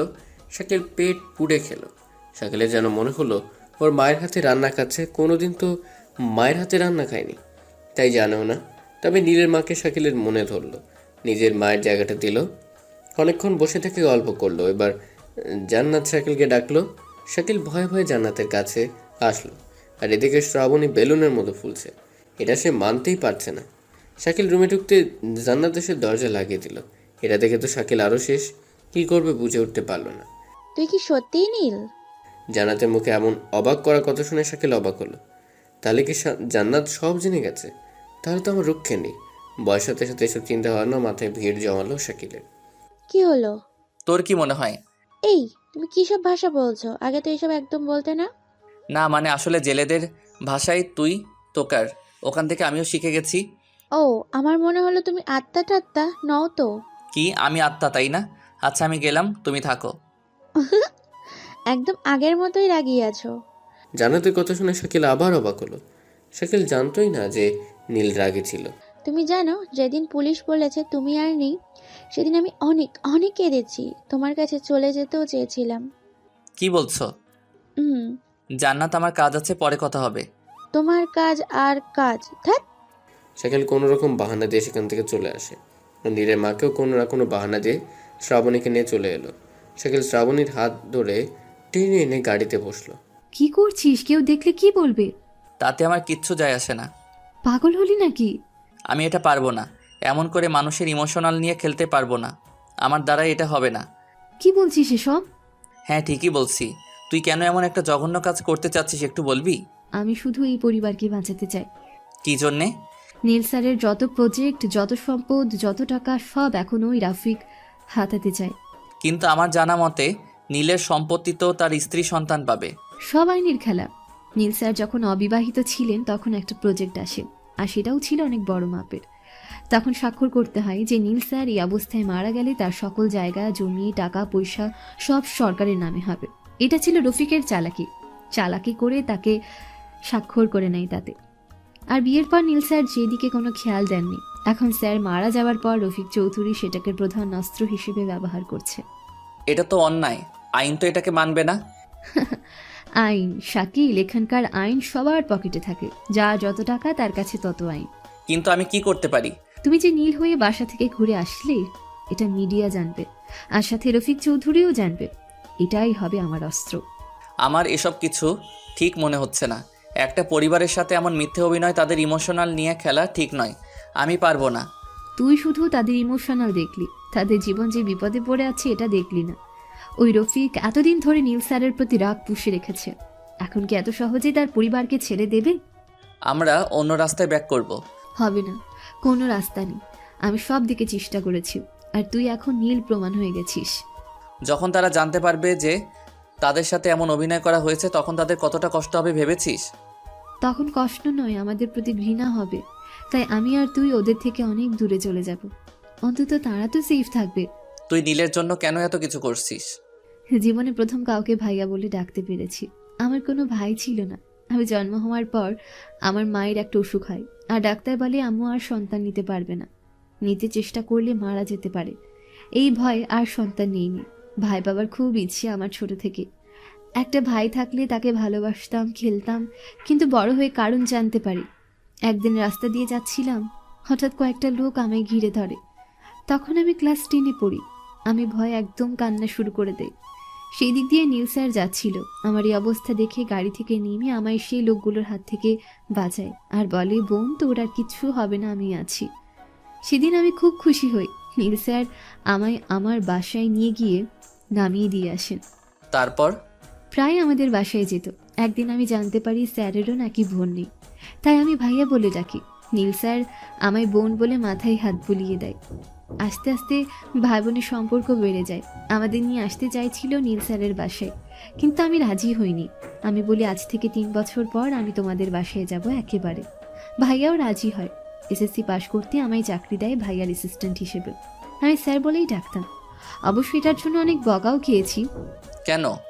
ভাইয়া বলে ডাকতে বলতো, কিন্তু আমি অফিসে স্যার বলতাম আর বাইরে ভাইয়া। আজ 3 বছর পূর্ণ হতে চলল, কিন্তু সে ভাইয়া আর রইল না। তাই আমি তার পরিবারকে সেফ রাখতে চাই। ড্রাইভার চলো। শ্রাবণীর বলাতে ড্রাইভার গাড়ি স্টার্ট দিল আর গাড়ি তার নিজ গতিতে চলতে লাগলো। শাকিল ভাবনার জগতে হারিয়ে গেল। তার মাথায় একটা কথা ঘুরপাক খাচ্ছে, সে যা করছে এটা কি ঠিক করছে নাকি অন্যায় করছে, এই একটা প্রশ্নের উত্তর খুঁজে পাচ্ছে না শাকিল। শ্রাবণী গাড়ির সিটে হেলান দিয়ে শাকিলের চিন্তা মাখা মুখখানি দেখছে আর মনে মনে হাসছে। গাড়ি কিছু দূর যাওয়ার পর হঠাৎ ব্রেক করলো, যার ফলে শাকিল আর শ্রাবণী দুজনে খুব জোরে চমকে গেল। এত জোরে থামালে কেন? ম্যাডাম, সামনে কয়েকটা লোক হাতে অস্ত্র নিয়ে দাঁড়িয়ে আছে। কি বলছো কি? নিশ্চয়ই ওরা শাকিলের জন্য এসেছে। তাই হবে হয়তো। সামনে তো আর এগোনো যাবে না। শাকিল, তুই একদম গাড়ি থেকে নামবি না। এতে আমার যা কিছু হবে হোক, তুই নামবি না। ও কিন্তু কেন? আরে যা বলছি তাই করবি। এ কথা বলে শ্রাবণী গাড়ি থেকে নেমে গ্লাস লাগিয়ে দিল। শাকিল কিছু না ভেবে নিচের দিকে মাথা করে বসে রইল। কে তোমরা আর এভাবে পথ আটকে দাঁড়িয়ে আছো কেন? হ্যালো ম্যাম, কি খবর? শ্রাবণী এক পা করে ওই লোকের কাছে গেল। শ্রাবণী তাকে একটু ভয় পেয়ে গেল। রাসেল কেন এখানে? রাসেল মানে রফিক চৌধুরীর চেলা, যে মাঝে মধ্যে শ্রাবণীকে নোংরা নোংরা কথা বলে বিয়ে করতে চায় ইত্যাদি। রাসেল তুই? ঠিক চিনেছিস জানেমান। আমি না বুঝতে পারি না, আমাদের মাঝে এত মিল থাকা সত্ত্বেও তুই কেন আমায় বিয়ে করতে রাজি হোস না? কারণ তুই একটা নোংরা ছেলে। আরে রাখ তোর নোংরা ছেলে। পৃথিবীতে সবাই নোংরা, তবে সেটা কেউ সবার সামনে প্রকাশ করে আর কেউ আড়ালে করে। তুই আড়াল করে দেখা দেখি। পারলে আমায় বিয়ে করবি তো? বাজে কথা বাদ দে, আগে বল পথ আটকেছিস কেন? সেটাই ভালো। শুনলাম তুই নাকি তোর নীল ভাইকে বের করছিস, আবার ওর বাসায় নাকি গেছিলি। হ্যাঁ গিয়েছিলাম তো। তোর কি সমস্যা? তোর মাথায় মনে হয় পুরোই গেছে। নীলকে তুই পাবি কোথায়? ও তো কি? ও কি? বল ও কি? না কিছু না। বল। অনেকক্ষণ হলো শাকিল গাড়িতে একা একা বসে আছে, কিন্তু এখনো শ্রাবণীর আসার কোনো নাম কথাই নেই। মাথা তুলতেই সামনে চোখ পড়ল আর দেখলো শ্রাবণীর হাত ধরে একটা ছেলে টানাটানি করছে, আর তার পাশে বেশ কয়েকজন গুন্ডা দাঁড়িয়ে আছে। এটা দেখে শাকিল আর থাকতে পারলো না। সামনে কার দরজা খুলে শাকিল বের হলো, আর তখন শাকিলের কানে আসলো, চলো সোনা, আজ তোর সাথে বাসর করব। ছাড় আমায়, ছাড় বলছি। এই তোরা কি দেখছিস? হাত পা বেঁধে গাড়িতে ওঠা। তো কেন? আরে ভাই এত তারা কিসের? গাড়ি তো আমারও আছে। শাকিলের কথা শুনে শ্রাবণী সবাই কিছুটা অবাক হয়ে পেছনে তাকালো। রাসেল তো একদম শক খেলো। নীল এখানে কি করে আসলো? এটা কেমনে সম্ভব? রাসেলের মাথায় এসব প্রশ্ন জাগতে লাগলো। গাড়ি আমারও আছে, শুধু মেয়েটাকে তুলতে হবে, তাহলেই আমার গাড়ি পরিপূর্ণ হবে। এই কে তুই? চিনতে পারছিস না কে এটা? তোরা আগে থেকেই বোকা। আর হ্যাঁ, বিশ্বাস না হলে ওর হাতের একটা ঘুষি দিয়ে দেখতে পারিস। এই নকল নীল, আমি জানি তুই নীল না। আচ্ছা বল তো, প্লাস্টিক সার্জারি করেছিস নাকি মুখোশ? প্লাস্টিক সার্জারি করলে তো নীলের প্রয়োজন হতো, নীল তো তোদের কাছে নাই। আচ্ছা তুই এতটা কনফার্ম হয়ে কেন বলছিস যেটা নীল নয়? আমরা জানি এটা নীল নয়। নীল তাহলে কোনটা? আমাদের সোনা, তুমি তো ভালোই বুদ্ধিমান। সিআইডিতে চান্স পাওয়ার কথা ছিল। বাজে কথা বন্ধ কর। কিন্তু আমি এতটা বোকা নই। আজ তোকে ছাড়লাম জানু, এরপর ছাড়বো না, তোকে বিয়ে করেই ছাড়বো। একথা বলে রাসেল সহ তার চেলাপেলারা চলে গেল। তোর কোথাও লাগেনি তো? না, গাড়িতে চল। তারপর তারা দুজন গাড়িতে এসে বসলো। গাড়ি আবারও নিজ গতিতে চলতে লাগলো। ওরা কারা? ও একটা মাস্তান, রফিক চৌধুরীর বাম হাত। তা বুঝলাম, কিন্তু তোর সাথে কি সম্পর্ক? না মানে তোকে তো তুই বলেছিল। হ্যাঁ, আজ থেকে কয়েক বছর আগে থেকেও ও আমার পেছনে পড়ে আছে। আমায় নোংরা নোংরা অফার দেয়, খারাপ খারাপ কথা বলে। আমি যখন নীল ভাইয়াকে সব বললাম তখন নীল ভাইয়া ওকে প্রচুর মারে। তারপর থেকে ও আবার আসে, কিন্তু এবার অফার নয়, সোজা বিয়ের কথা বলে। তো করে নে, কতদিন আর একা থাকবি? মার খাবি। ওর মতো একটা মাস্তানকে আমি কখনো বিয়ে করব না। তো কাকে করবি? তোকে। হ্যাঁ? না, তোরও তো এখন বউ আছে। আচ্ছা বাদ দে, সারা জীবনে আয় বুড়ি থাকবো। আহা, এত হাসিস না, বাসায় এসে গেছি না। কি? শাকিল আর শ্রাবণী হাসতে হাসতে বাসায় গেল। রাত হয়ে গেছে, তাই তারা খেতে বসলো।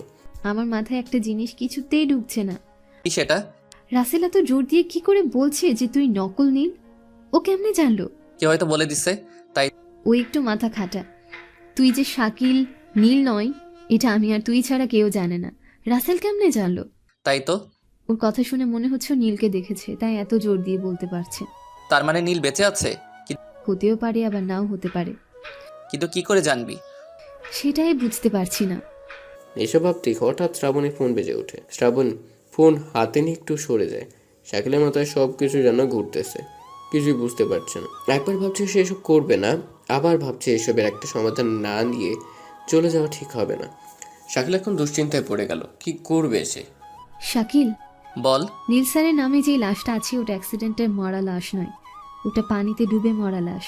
তবে মুখটা এমনভাবে পিষে দেওয়া হয়েছে যে মুখটা চেনা মুশকিল। খুব অবাক করার বিষয়।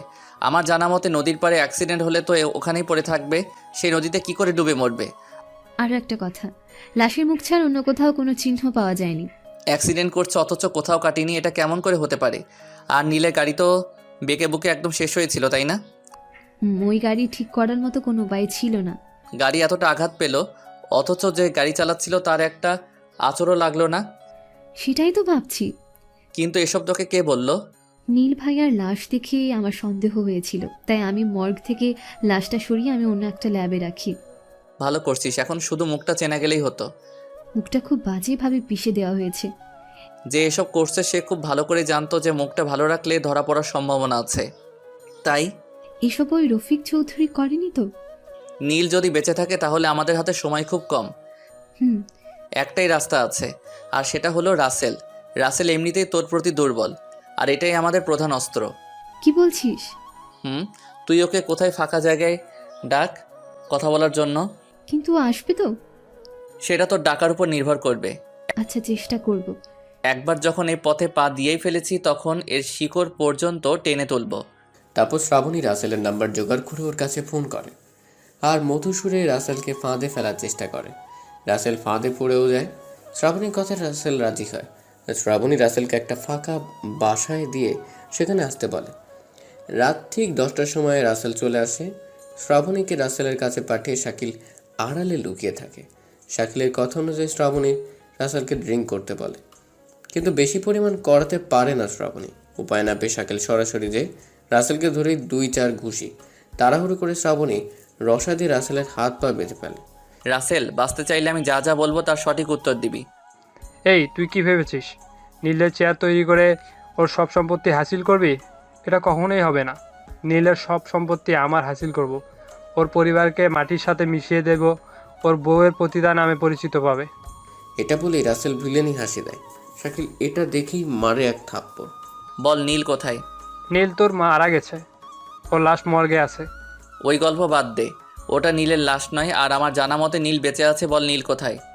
নীলকে আমরা মেরে ফেলেছি। না না না না, ও অ্যাক্সিডেন্টে মারা গেছে। না না, ওকে কেউ মেরে ফেলেছে। রাসেল একবার এক এক কথা বলছে আর ভিলেনের মতো হেসেই যাচ্ছে। এটা দেখে শাকিলের খুব রাগ হলো।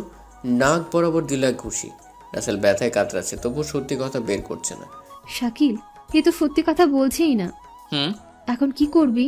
কি আর করব, আমাদের সত্যিটা যখন জেনেই ফেলেছে তখন একে বাঁচাতে দেওয়া যাবে না, একে উপরে পাঠাতে হবে। আমায় মারলে তোরা সত্যি কোনোদিন জানতে পারবি না। এই কথা শুনে শ্রাবণী পাশ থেকে টেস্টার মারতুল নিয়ে এসে রাসেলের হাত বরাবর ঢুকিয়ে দিল, পুরো হিন্দি সিনেমার মতো। শাকিল এটা দেখে তো খুব অবাক হলো। শ্রাবণী জোরে ঠেসে ধরে বলল, এবার বলবি নাকি মরবি? না, বলবো না। তাহলে এবার মর। শ্রাবণী আরও জোরে শ্বাসে দিল, তবু কিছুতেই রাসেল সত্যি কথা বলে না। এবার শাকিল আর শ্রাবণী একটা ঘরে রাসেলের হাত পা বেঁধে ফেলে চলে আসে। সেখান থেকে এসে রুমে ঢুকতেই শ্রাবণীর ফোনে কল আসে। শ্রাবণী কথা বলে জানতে পারে সেই প্রজেক্টে কাজ শুরু করতে হবে। কে ছিল? শাকিল, এখন তোর আসল পরীক্ষা শুরু। তোকে ঠিক যেভাবে যেভাবে শিখিয়েছি তুই সেভাবে সেভাবে কাজ করবি। মনে রাখবি, একটু এদিক ওদিক হলেই কিন্তু ধরা খাবি, তখন কেসটা অন্যদিকে ঘুরে যাবে। আচ্ছা। অফিস থেকে ফোন, সে প্রজেক্ট আবার চালু করতে হবে, ঠিক নীল ভাইয়ার প্ল্যান অনুযায়ী। সব মনে আছে? নীলের স্বাক্ষরও কিন্তু আমি শিখিয়েছি তোকে। হুম, মনে আছে। এরপর তার অফিসে চলে গেল। ঠিক নীলের মতো করে শাকিল এন্ট্রি নিল। সবার চোখে সন্দেহের জাল দেখা দিল, কিন্তু শাকিলকে নীলের মতো অফিসে ঢুকতে দেখে কেউ কেউ বিশ্বাস করতে বাধ্য হলো। ম্যানেজার এসে একটা স্বাক্ষর করতে বলল। শাকিল কলম বের করে স্বাক্ষর করে দিল, তারপর বাদ বাকি কাজ করে বাসায় চলে এলো। এভাবে দিন যায়। শাকিল আর শ্রাবণী কঠোর পরিশ্রম করে নীলকে খুঁজে বের করতে, কিন্তু কোনো সূত্র হাতে পায় না। এদিকে রাসেলও মুখ খুলে না। অনেক মারধর করার পর শুধু এটুকু জানতে পারলো যে নীল এখনও বেঁচে আছে, কিন্তু কোথায় আছে এটা বলে না। তারা পড়ল এক মহাবিপদে। রফিক চৌধুরী জান প্রাণ দিয়ে চেষ্টা চালাচ্ছে শাকিলকে নকল নীল প্রমাণ করতে। শাকিল আর শ্রাবণী বেশি দিন রফিকের সাথে এমন যুদ্ধ করে টিকতে পারবে না। তার আগে যে করে হোক নীলকে খুঁজে বের করতে হবে। দিনরাত সমান করে খুঁজে নীলের ফোন ট্র্যাক করে, লোকেশন ট্র্যাক করে, কিন্তু কোনোটাই কাজে আসে না। অনেকক্ষণ চেষ্টা চালায়, কিন্তু কোনো প্রমাণ পায় না। ক্লান্ত হয়ে পড়ে শাকিল। শ্রাবণী নীলের বাসায় যাবার জন্য বলে। শাকিল শ্রাবণীকেও সাথে করে নিতে চায়। এরপর সোজা নীলের বাসায় যায়। নীলের স্ত্রীর সাথে শাকিল বেশ ফ্রি হয়ে যায়, কিন্তু নীলের বউ জান্নাত তার স্বামী ভেবে সম্মান, আদর, ভালোবাসা সব দিতে লাগে। আজ 3 দিন হলো শাকিল নীলের বাসায় যেয়ে ওদের সাথে দেখা করে আবার চলে আসে। নীলের মাও কোনো রকম সন্দেহ করে না, নীলের বউ তো নই। 3 দিন পর যখন শাকিল নীলের বাসায় আসলো, তখন জান্নাত জেদ করলো আজকে ওর সাথে বাসায় থাকতে হবে, কিন্তু এটা তো নীল নয়, এটা তো শাকিল। শ্রাবণী শাকিলকে বারবার বারণ করছে। আজ 3 দিন হলো তুমি ফিরে এসেছো, অথচ আমার একটুও সময় দিচ্ছ না। আরে পাগলি, জানোই তো অনেক ব্যস্ত আছি। অফিসের কাজ, তার সাথে কারা নীলকে মারতে এসেছিল এটাও তো জানতে হবে। নীল কে মানে? তুমিই তো নীল। আরে সিনেমার স্টাইলে বললাম। ও, এসে থেকেই 2 ভাই বোন, শুধু কাজ আর কাজ। বাসায় যে কিছু কাজ থাকে তার দিকে কোনো খেয়ালই নেই। বাসায় কাজ করার অনেক সময় আছে, কয়েকটা দিন আমায় বাইরে থাকতে হবে। তুমি তো আগে এমন ছিলে না, যতই কাজ থাকুক সব ফেলে আমায় সময় দিতে, আর এখন? দেখো, তখন আমার কোনো চিন্তা ছিল না, আমার চোখে তো কোনো শত্রু ধরা ছিল না, কিন্তু এখন আমায় মারতে চেয়েছে, এখন অনেক কাজ আমার। তখন থেকে তুমিই বলে যাচ্ছ মারতে চেয়েছো। তোমায় কে মেরেছে? তোমার তো অ্যাক্সিডেন্ট হয়েছিল। সেটাই আমায় জানতে হবে। কিন্তু প্লিজ আর কয়টা দিন, প্লিজ। ওকে ওকে, যাও। বাবুর খেয়াল রেখো ভাই। কোনো রকমকে জান্নাতকে বুঝিয়ে সুঝিয়ে চলে আসে শাকিল, কিন্তু শাকিলের মনে একটা ভয় কুড়ে কুড়ে খাচ্ছিল। যখন জানতে পারবে আমিও নীল নই, আমি শাকিল, তখন কতটা কষ্ট পাবে নীলের মা। শাকিল এমন একটা পরিবার পেয়ে নিজের পরিচয় ভুলে যায়। ভেবে না সেই পরিবারের একজন, এই বাড়ির একজন ছেলে। নীলের মা তারও মা, কিন্তু সেই ভয়টা বারবার তাকে কষ্ট দিচ্ছে। মন খারাপ করে বাসায় আসে। তখন থেকে দেখছি তোর মন খারাপ, কি হয়েছে বলতো? না, কিছু না। আপুর কাছ থেকে আসার পর থেকে দেখছি তোর মন খারাপ। আপু কি কিছু বলেছে? শ্রাবণী, আর কতদিন এভাবে অন্যের মন নিয়ে খেলতে হবে? আমি আর পারছি না। শাকিল, আর বেশি দিন না, শুধু একবার নীল ভাইয়াকে খুঁজে বের করি, তারপর সব ঠিক হয়ে যাবে। আমাকে ওরা মাফ করবে? আমি না ওই পরিবারকে নিজের ভেবে নিয়েছি। জীবনে কোনো দিন মায়ের আদর পাইনি, কিন্তু ওই পরিবারে যে পেয়েছি। নীল ভাইয়াকে পেলে সবাই আমাদের ক্ষমা করে দেবে, তুই একদম চিন্তা করিস না। এভাবে শ্রাবণী শাকিলকে সান্ত্বনা দিয়ে রাতের খাবার বেড়ে দিয়ে শ্রাবণী তার নিজ বাসায় চলে যায়। শাকিল খাওয়া দাওয়া করে রুমে আসে। বালিশে মাথা দিয়ে দিয়ে তার পুরোনো দিনের কথা মনে পড়ে যায়। তার মধ্যে থাকে নীলার কথা মনে হতে শাকিলের চোখ দিয়ে পানি পড়ে যায়। খুব ভালোবাসতো তাকে, কিন্তু টোকাই হওয়াতে সে তাকে আর তার ভালোবাসাকে অপমান করে তাড়িয়ে দেয়। নীলার প্রতি একরকম রাগ হয়ে যায় শাকিলের। সে তার কাছে প্রতিশোধ নিতে চায়, তার মন ভাঙার প্রতিশোধ। পরের দিন শ্রাবণীকে শাকিল সব বলে। নীলার সাথে ঘটে যাওয়া সব ঘটনা শ্রাবণীকে বলে। শ্রাবণী সব শোনার পর তার মাথার উপর আকাশ ভেঙে পড়ে। নিজের অজান্তেই শাকিলকে সে ভালোবেসে ফেলে, কিন্তু আজ জানতে পারলো শাকিলের মনে অনেক আগে থেকে একজন ঘর বেঁধে আছে। শ্রাবণী নিজের কষ্টকে আড়াল করে শাকিলকে সান্ত্বনা দেয়। নীলা এটা ঠিক করেনি। ভালোবাসা রং, টাকা পয়সা এসব দেখে হয় না, মন দেখে হয়। আমি তাকে খুব ভালোবাসতাম, জীবন দিয়ে তাকে ভালোবাসতাম, কিন্তু সে আমায় সহ আমার ভালোবাসাকে অপমান করছে। কি করতে যাচ্ছিস তুই? তোর কণ্ঠ এমন হলো কেন? আমি ওর সাথে দেখা করব, ওর মুখে টাকা পয়সা ছুঁড়ে মারবো। যেই টাকার জন্য আমার ভালোবাসাকে অপমান করছে, আজ আমি সেই টাকার উপর থাকি, এটা তাকে দেখাতে চাই। কিন্তু শাকিল, সাবধান, তুই ভুলে যাস না তুই এখন নীল হয়ে আছিস। রাজশাহীতে কেউ ঢাকার নীলকে চিনবে না, তুই চিন্তা করিস না। আমি কি যাব? না, তুই এই দিকটা সামলা। আচ্ছা, তবে কয়েকজন গার্ডকে নিয়ে যা। এরপর শাকিল BMW X1 কারটা নিয়ে রওনা হলো। কয়েক মাস পর সেই চিরচেনা শহরে প্রবেশ করলো। এরপর কি হলো সেটা তো আপনারা জানেন। শাকিল গাড়ি নিয়ে মহল্লায় গেল, সবাই অবাক হয়ে তাকিয়ে রইল। নীলার সাথে কিছুক্ষণ তর্ক হলো। চলুন আমরা বর্তমানে ফিরি। শাকিল গাড়ির সিটের সাথে মাছরা লাগিয়ে দিয়ে সব ভাবছিল। হঠাৎ কারো ডাকার আওয়াজে শাকিল বাস্তবে ফিরে এলো।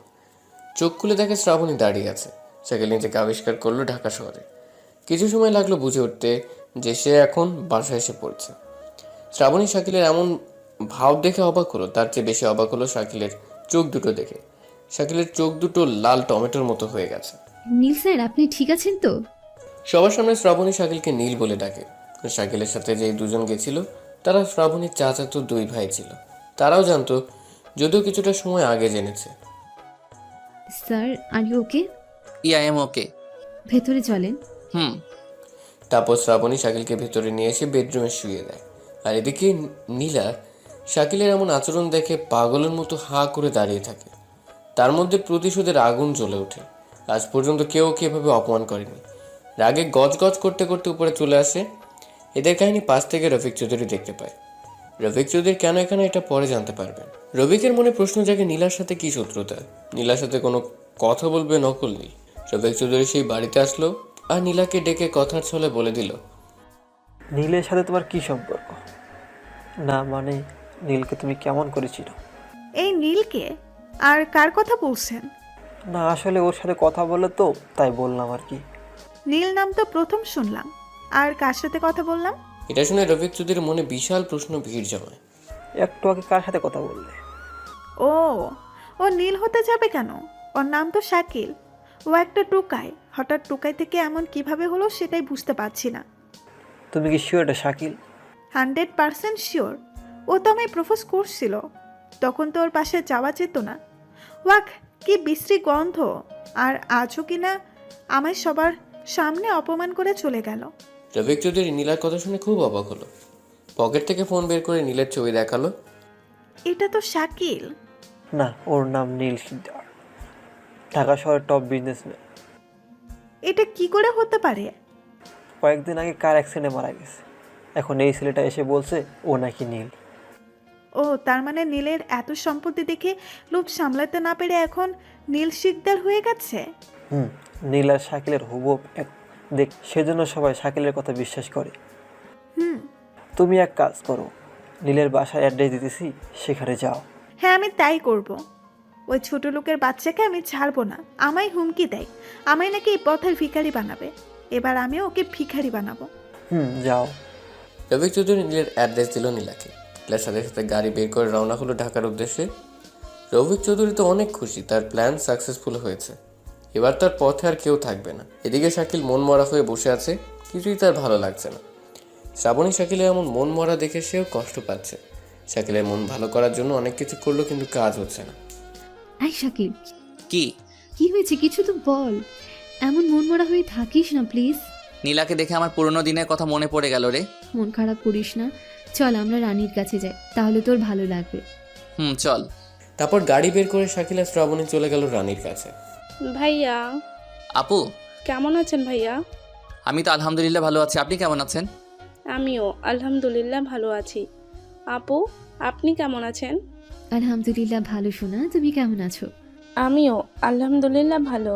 রানী, শাকিল আর শ্রাবণী আরও কিছুক্ষণ গল্প করলো। তারপর স্কুলের স্যারের কাছ থেকে ছুটি নিয়ে রানীকে নিয়েই রওনা দিল। আচ্ছা আপু, আপনি আমার ভাইয়াকে খুব ভালোবাসেন তাই না? আসলে ঠিক তখনই শাকিলের ফোনটা বেজে উঠলো। শাকিল স্ক্রিনে তাকে দেখে জান্নাতের ফোন। জান্নাত কেন ফোন করলো? তোকে ডাকার জন্য। রানী, তুমি জানতে চেয়েছিলে না আমি ওকে ভালোবাসি কিনা? আমি ভালোবাসলেই কি, তোমার ভাইয়া অলরেডি বুকিং।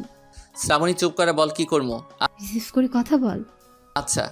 শাকিল ফোনটা রিসিভ করলো, সাথে সাথে ফোনের ওপাশ থেকে ভেজা কণ্ঠে জান্নাত বলল, কোথায় যাচ্ছ? রাস্তায়। এক্ষুনি একবার বাসায় আসো। কেন? আসতে বলছি, আসবা। আচ্ছা আচ্ছা, আসছি। ফোন কেটে দিল। শ্রাবণী, জান্নাতকে সব বলতে হবে, নয়তো আমি আর এমন প্যারা নিতে পারছি না। আর কতদিন ওর কাছ থেকে পালিয়ে বেড়াবো? কাজের দোহাই দিয়ে আজ কয়েক মাস হলো পালিয়ে আছি, আর কত? একজন পুরুষ একজন মহিলার কাছে যা চাই সেটাই তো জান্নাত তোকে দিতে চাই, তাহলে পালানোর কি আছে? দেখ, আমি অন্যদের মতো না, আর কারো ইজ্জতের উপর আমার কোনো লোভ নেই। মেয়েদের আমি যথার্থ সম্মান দেই, এমন কথার কোনোদিন বলবি না। সত্যিই তুই সবার থেকে আলাদা। আজকের দুনিয়ার মেয়ের দেহ পাবার জন্য প্রেম ভালোবাসা হয়। ওসব কথা রাখ, এবার বল কখন বলবি জান্নাতকে? আপুকে সামলানো খুব মুশকিল হবে রে। আমি কিচ্ছু জানি না। আচ্ছা, আগে জন কি জন্য ডাকলো? জানিস আজকে জান্নাতের কণ্ঠ কেমন অন্যরকম লাগলো। এমনি হয়তো। শাকিল আর কথা বললো না, মন দিয়ে গাড়ি চালাতে লাগলো। কিছুক্ষণ পর নীলের বাসার সামনে এসে দাঁড়ালো। বাড়িটা কেমন যেন ঠান্ডা হয়ে গেছে, কোনো আওয়াজ শব্দ কিচ্ছু নেই। শাকিল গাড়ি থেকে বের করতেই পকেট থেকে লকেটটা পড়ে গেল, যেটা শাকিল জন্মের পর থেকে গলায় পড়ে আছে। এখন আর তেমন পড়ে না, তাই পকেটে রাখে। ভাইয়া, তোমার লকেট? হুম। আগে তো এটা গলায় থাকতো, আজ হঠাৎ পকেটে কেন বলো তো? গলায় তেমন আর পড়ি না। বড় লোক হয়ে তোমার আম্মুকে ভুলে গেলা? কি বলছিস? গলায় পড়ো বলছি। আচ্ছা পড়লাম। এবার ভেতরে চল। তারপর তিনজনে গেট দিয়ে সোজা ড্রয়িং রুমে ঢুকে পড়ল। ঢুকে তো অবাক হলো, সবাই মন মরা হয়ে দাঁড়িয়ে আছে। শাকিল ভিতরে যেয়ে ধরলো, তখন জান্নাত শাকিলের কাছে আসলো। শুকনো মুখে শাকিলের দিকে তাকে ঠাস করে একটা থাপ্পড় বসিয়ে দিল। শাকিল গালে হাত দিয়ে অবাক দৃষ্টিতে তাকিয়ে আছে। আপু, কি করছো? চুপ, ওর মুখে আমায় আপু ডাকবি না। কি বলছো? হ্যাঁ ঠিক বলছি। কত টাকা লাগতো তোদের? হ্যাঁ কত টাকা? আমায় বলতি, আমি দিতাম। দরকার হলে নীলের সব সম্পত্তি দিয়ে দিতাম। তোরা তো এই জন্যই এসেছিস। আপু কি বলছো? এখন ন্যাকামো করে লাভ নেই। কি হয়েছে? আমি তো কিচ্ছু বুঝতে পারছি না। আর ওকে মারলি কেন? কিচ্ছু জানিস না তাই না? হুম। একজন রাস্তার টোকাই এনে আমাদের নীল বানালি, আর আমার সব বিশ্বাস করে নিব এটাই তো ভেবেছিলি তাই না? টোকাই? এই আমার সামনে দাঁড়িয়ে আছে নকল নীল, শাকিল খান, একজন টোকাই। আর আমাদের এগুলো সম্পত্তির লোভ সামলাতে না পেরে তোরা দুজন এমন জঘন্য কাজে নেমে পড়েছিস। আরে কি বলছো? ওই নীল না, ও নীল নয়। ও যে নীল স্যার নয়, এর প্রমাণ কি? আছে, এই দেখ। এই শাকিলের ভাই যেদিন মরে সেদিন টিভিতে শাকিলের ফটো দেখা গেছে। এই ভিডিও দেখে শ্রাবণীতে একদম পাথর হয়ে গেল। এবার তো সত্যি সত্যি প্রমাণ হয়ে গেল। তোরা মানুষ না, তোরা জানোয়ার। না হলে একজনের দুঃখে ভরা মানুষের সাথে এমন খেলা খেলতেই না। শাকিল আর শ্রাবণী চুপ করে দাঁড়িয়ে আছে। এই টোকাই, বল কি জন্য এমন করলি? কত টাকার দরকার বল? ওর কোনো দোষ নেই, আমার বলাতেও করেছে। তোরা তো ভালোই অভিনয় করতে পারিস। বাহ বাহ। লোকে বলে পর কোনোদিন আপন হয় না, আজ এই কথার মানে বুঝলাম। আপু, তোমাদের ভালোর জন্যই আমরা এসব করেছি। কি ভালো করবি? স্বামী হারিয়ে আধমরা ছিলাম, ছেলে হারিয়ে এক মা আধা মরা ছিল। তোরা তো আমার পুরোই মেরে দিলি। নীল ভাইয়া পিছিয়ে আছে। থাক, আর অভিনয় করতে হবে না। এবার অন্তত মরা মানুষটাকে ছেড়ে দে। আপু কি বলছো? ভাইয়া পড়েনি?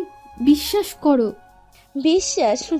বিশ্বাস তো করেছিলাম, সেই জন্য তো আজ এই অবস্থা। এবার বিশ্বাস করলে না জানি খবরে পৌঁছাতে হয়। কিন্তু নিজের বোনের জায়গাটা তোকে দিয়েছিল, কখনো পর ভাবেনি। সবসময় তোর পাশে ভাই হিসেবে থেকেছে। আর আজ সেই লোকটা চলে যাবার পর তুই তার পরিবার আর তার সম্পদ নেওয়ার জন্য কি উঠে পড়ে লাগলি, মিথ্যে অভিনয় করলি। এটাই কি ছিল তার প্রতিদান? আপু, আমাদের কথায় বিশ্বাস করো। মানছি নীল নকল, হ্যাঁ ওর নাম শাকিল খান, ও একটা টোকাই। ওকে আমি এখানে এনেছি, আমি ওকে নীল বানিয়েছি। কিন্তু বিশ্বাস করো, আমাদের কোনো খারাপ মতলব ছিল না, আর নেই। তাহলে কি জন্য করলি? আমরা তোমাদের ভালোর জন্যই করেছি, নীল ভাইয়াকে বাঁচানোর জন্য করেছি। এবার অন্তত মিথ্যে বলা বাদ দে। আপু, আমি মিথ্যে বলছি না। প্লিজ আর বিশ্বাস করতে বলিস না, আমরা মরে যাব। শ্রাবণী বলার মতো আর কিচ্ছু রইল না। জান্নাত আর নীলের মা এদের কষ্টে বুকটা ফেটে যাচ্ছে। নীলের মা ছেলের সুখে জ্ঞান হারালো। সবাই মিলে ধরে রুমে নিয়ে গেল। নীলের মায়ের এমন অবস্থা দেখে শাকিলের চোখ দিয়ে পানি চলে আসলো। শাকিল কোনোদিন মায়ের আদর পায়নি, প্রথম পেয়েছে এই মানুষটার আদর। এই মানুষটাকে প্রথম মা বলে ডেকেছে। শাকিল নীলের মায়ের কাছে যাবে এমন সময় জান্নাত পথ আটকালো। থামেন, আপনি আমার মাকে ছোবেন না। আজ আপনার জন্য আমার এই অবস্থা। আমার জন্য? হ্যাঁ, আপনার জন্য। আপনি এখানে থাকলে হয়তো সে আর বাঁচবে না, সাথে আমরাও। তাই হাত জোর করে বলছি, চলে যান প্লিজ, চলে যান, আপনার পায়ে ধরছি। শাকিলা কিছু বলল না। রানীকে নিয়ে চলে আসলো, সাথে শ্রাবণীও আসলো। শাকিল চোখ ভরা পানি নিয়ে হাঁটছে। হাঁটতে হাঁটতে একটা ফাঁকা জায়গায় আসলো। রানীকে নিয়ে ওখানে বসে পড়লো। শ্রাবণী শাকিলের পাশে এসে বসলো। সরি, আপনি কেন এখানে? লাথি খাবি? তুই যেখানে আমিও সেখানে। তুই চলে যা, আমরাও আবার সেই রেল লাইনের পাশে চলে যাব। আমাকে নিয়ে যাবে প্লিজ? কেন? আমি তোকে ছাড়া বাঁচবো না, আমিও তোর সাথে থাকবো, প্লিজ নিয়ে চল। না, আমি একজন টোকাই, আর আমার সাথে গেলে তোর সব সুখ হারিয়ে যাবে। তার চেয়ে বরং তুই এখানেই থাক। এখানে থাকলে আমি তিলে তিলে মরে যাব। যাদের আপন ভেবেছিলাম তারাই তো বুঝলো না। তোর বাবা মার কাছে যা। অত কিছু জানি না, আমি তোর সাথেই থাকবো। জেদ করিস না। আমি জানি তুই নীলকে ভালোবাসিস, আমি জানি তুই নীলাকে ভালোবাসিস, তাই হয়তো আমায় তোদের মধ্যে নিতে চাস না। আমি কথা দিচ্ছি আমি তোদের মাঝে কোনো বাধা হয়ে দাঁড়াবো না। ওকে আমি ঘৃণা করি। ওর মতো মেয়ে ভালোবাসা মানে টাকা বুঝে। কে শাকিল আর শ্রাবণী এমন করে কথা বলছিল, হঠাৎ শাকিলের ফোন বেজে উঠলো। হ্যালো মিস্টার নকল নীল, কে বলছেন? নীল? চিনলেন না? কয়েক ঘন্টা আগে তো হুমকি দিয়ে গেলেন। নীলা? বাহ, ভালোই তো চিনেছেন। বেঈমানকে কখনো ভুলতে নেই। তা আমায় তো বললেন আমায় নাকি পথের ভিখারি বানাবেন। এখন তো তুই পথের ভিখারি। 1 ঘন্টার মধ্যে আসল নীল নকল নীল সব শেষ। শাকিল কথা না বলে ফোন কেটে দিল। কি বললো? আমি একটা জিনিস কিছুতেই বুঝতে পারছি না, নীলা কেমনে জানলো আমি এখানে নীল হয়ে আছি, আর অ্যাড্রেস কেমনে পেলো? তাই তো কোনো খবরও তো তোর কথা লেখা নেই। আমি বারণ করেছি। নিশ্চয়ই এতে নীলের আশেপাশে কারো হাত আছে। আচ্ছা শ্রাবণী, নীলের সকল শত্রুর পরিবারের পিক দেখাতে পারবি, মানে ডিটেলস? প্রথম রফিক চৌধুরী, তাকে এখানেই পরিবার বলতে কেউ নেই। মানে রফিক একাই থাকে। পরিবার বলতে তো কেউ না কেউ অবশ্যই আছে। তুই আমার জানা মতে নেই। ভালো করে খোঁজ নে তো। আচ্ছা দাঁড়া, আমি রফিকের পিএকে ফোন করি। আগের প্রজেক্ট নিয়ে কথা হতো। আচ্ছা। শ্রাবণী রফিকের পিয়ের সাথে কথা বলে। হ্যাঁ, তোর ধারণা ঠিক। রফিকের পরিবার আছে, আর সেটা এখানে নয়, রাজশাহী থাকে। রাজশাহীতে? ওর পরিবারের সকলের পিক দিতে বললাম, এই তো এসে গেছে। শ্রাবণী ফোন থেকে রফিকের পরিবারের পিক দেখালো শাকিলকে। শাকিল এটা দেখে তো অবাক। এরা কারা? এটা রফিক, পাশেরটা ওর স্ত্রী, তার পাশেরটা ওর মেয়ে। নীলা? এটাই নীলা। হ্যাঁ, তার মানে নীলা রফিকের মেয়ে আর এস রফিকের প্ল্যান। নীলার পাশে এই ছেলেটাকে? আমি বললে বিশ্বাস করবি না, তাই থাক। বল। ওটা ওর বর। কি? 2 বছর আগে ওদের বিয়ে হয়েছে। ওর বর দেশের বাইরে থাকে, সামনের বার দেশে ফিরবে। দেখ, মিথ্যা বলা বন্ধ কর। আমি তো তোকে বললামই, আমি বললে তোর বিশ্বাস হবে না। একটা মেয়ে এতটা নিচে নামতে পারে? নীলা তো হেব্বি ভালো, তাই না? ওসব বাদ দে। নীলা বলল আসল নীল আর নকল নীল সব শেষ, এর মানে কি?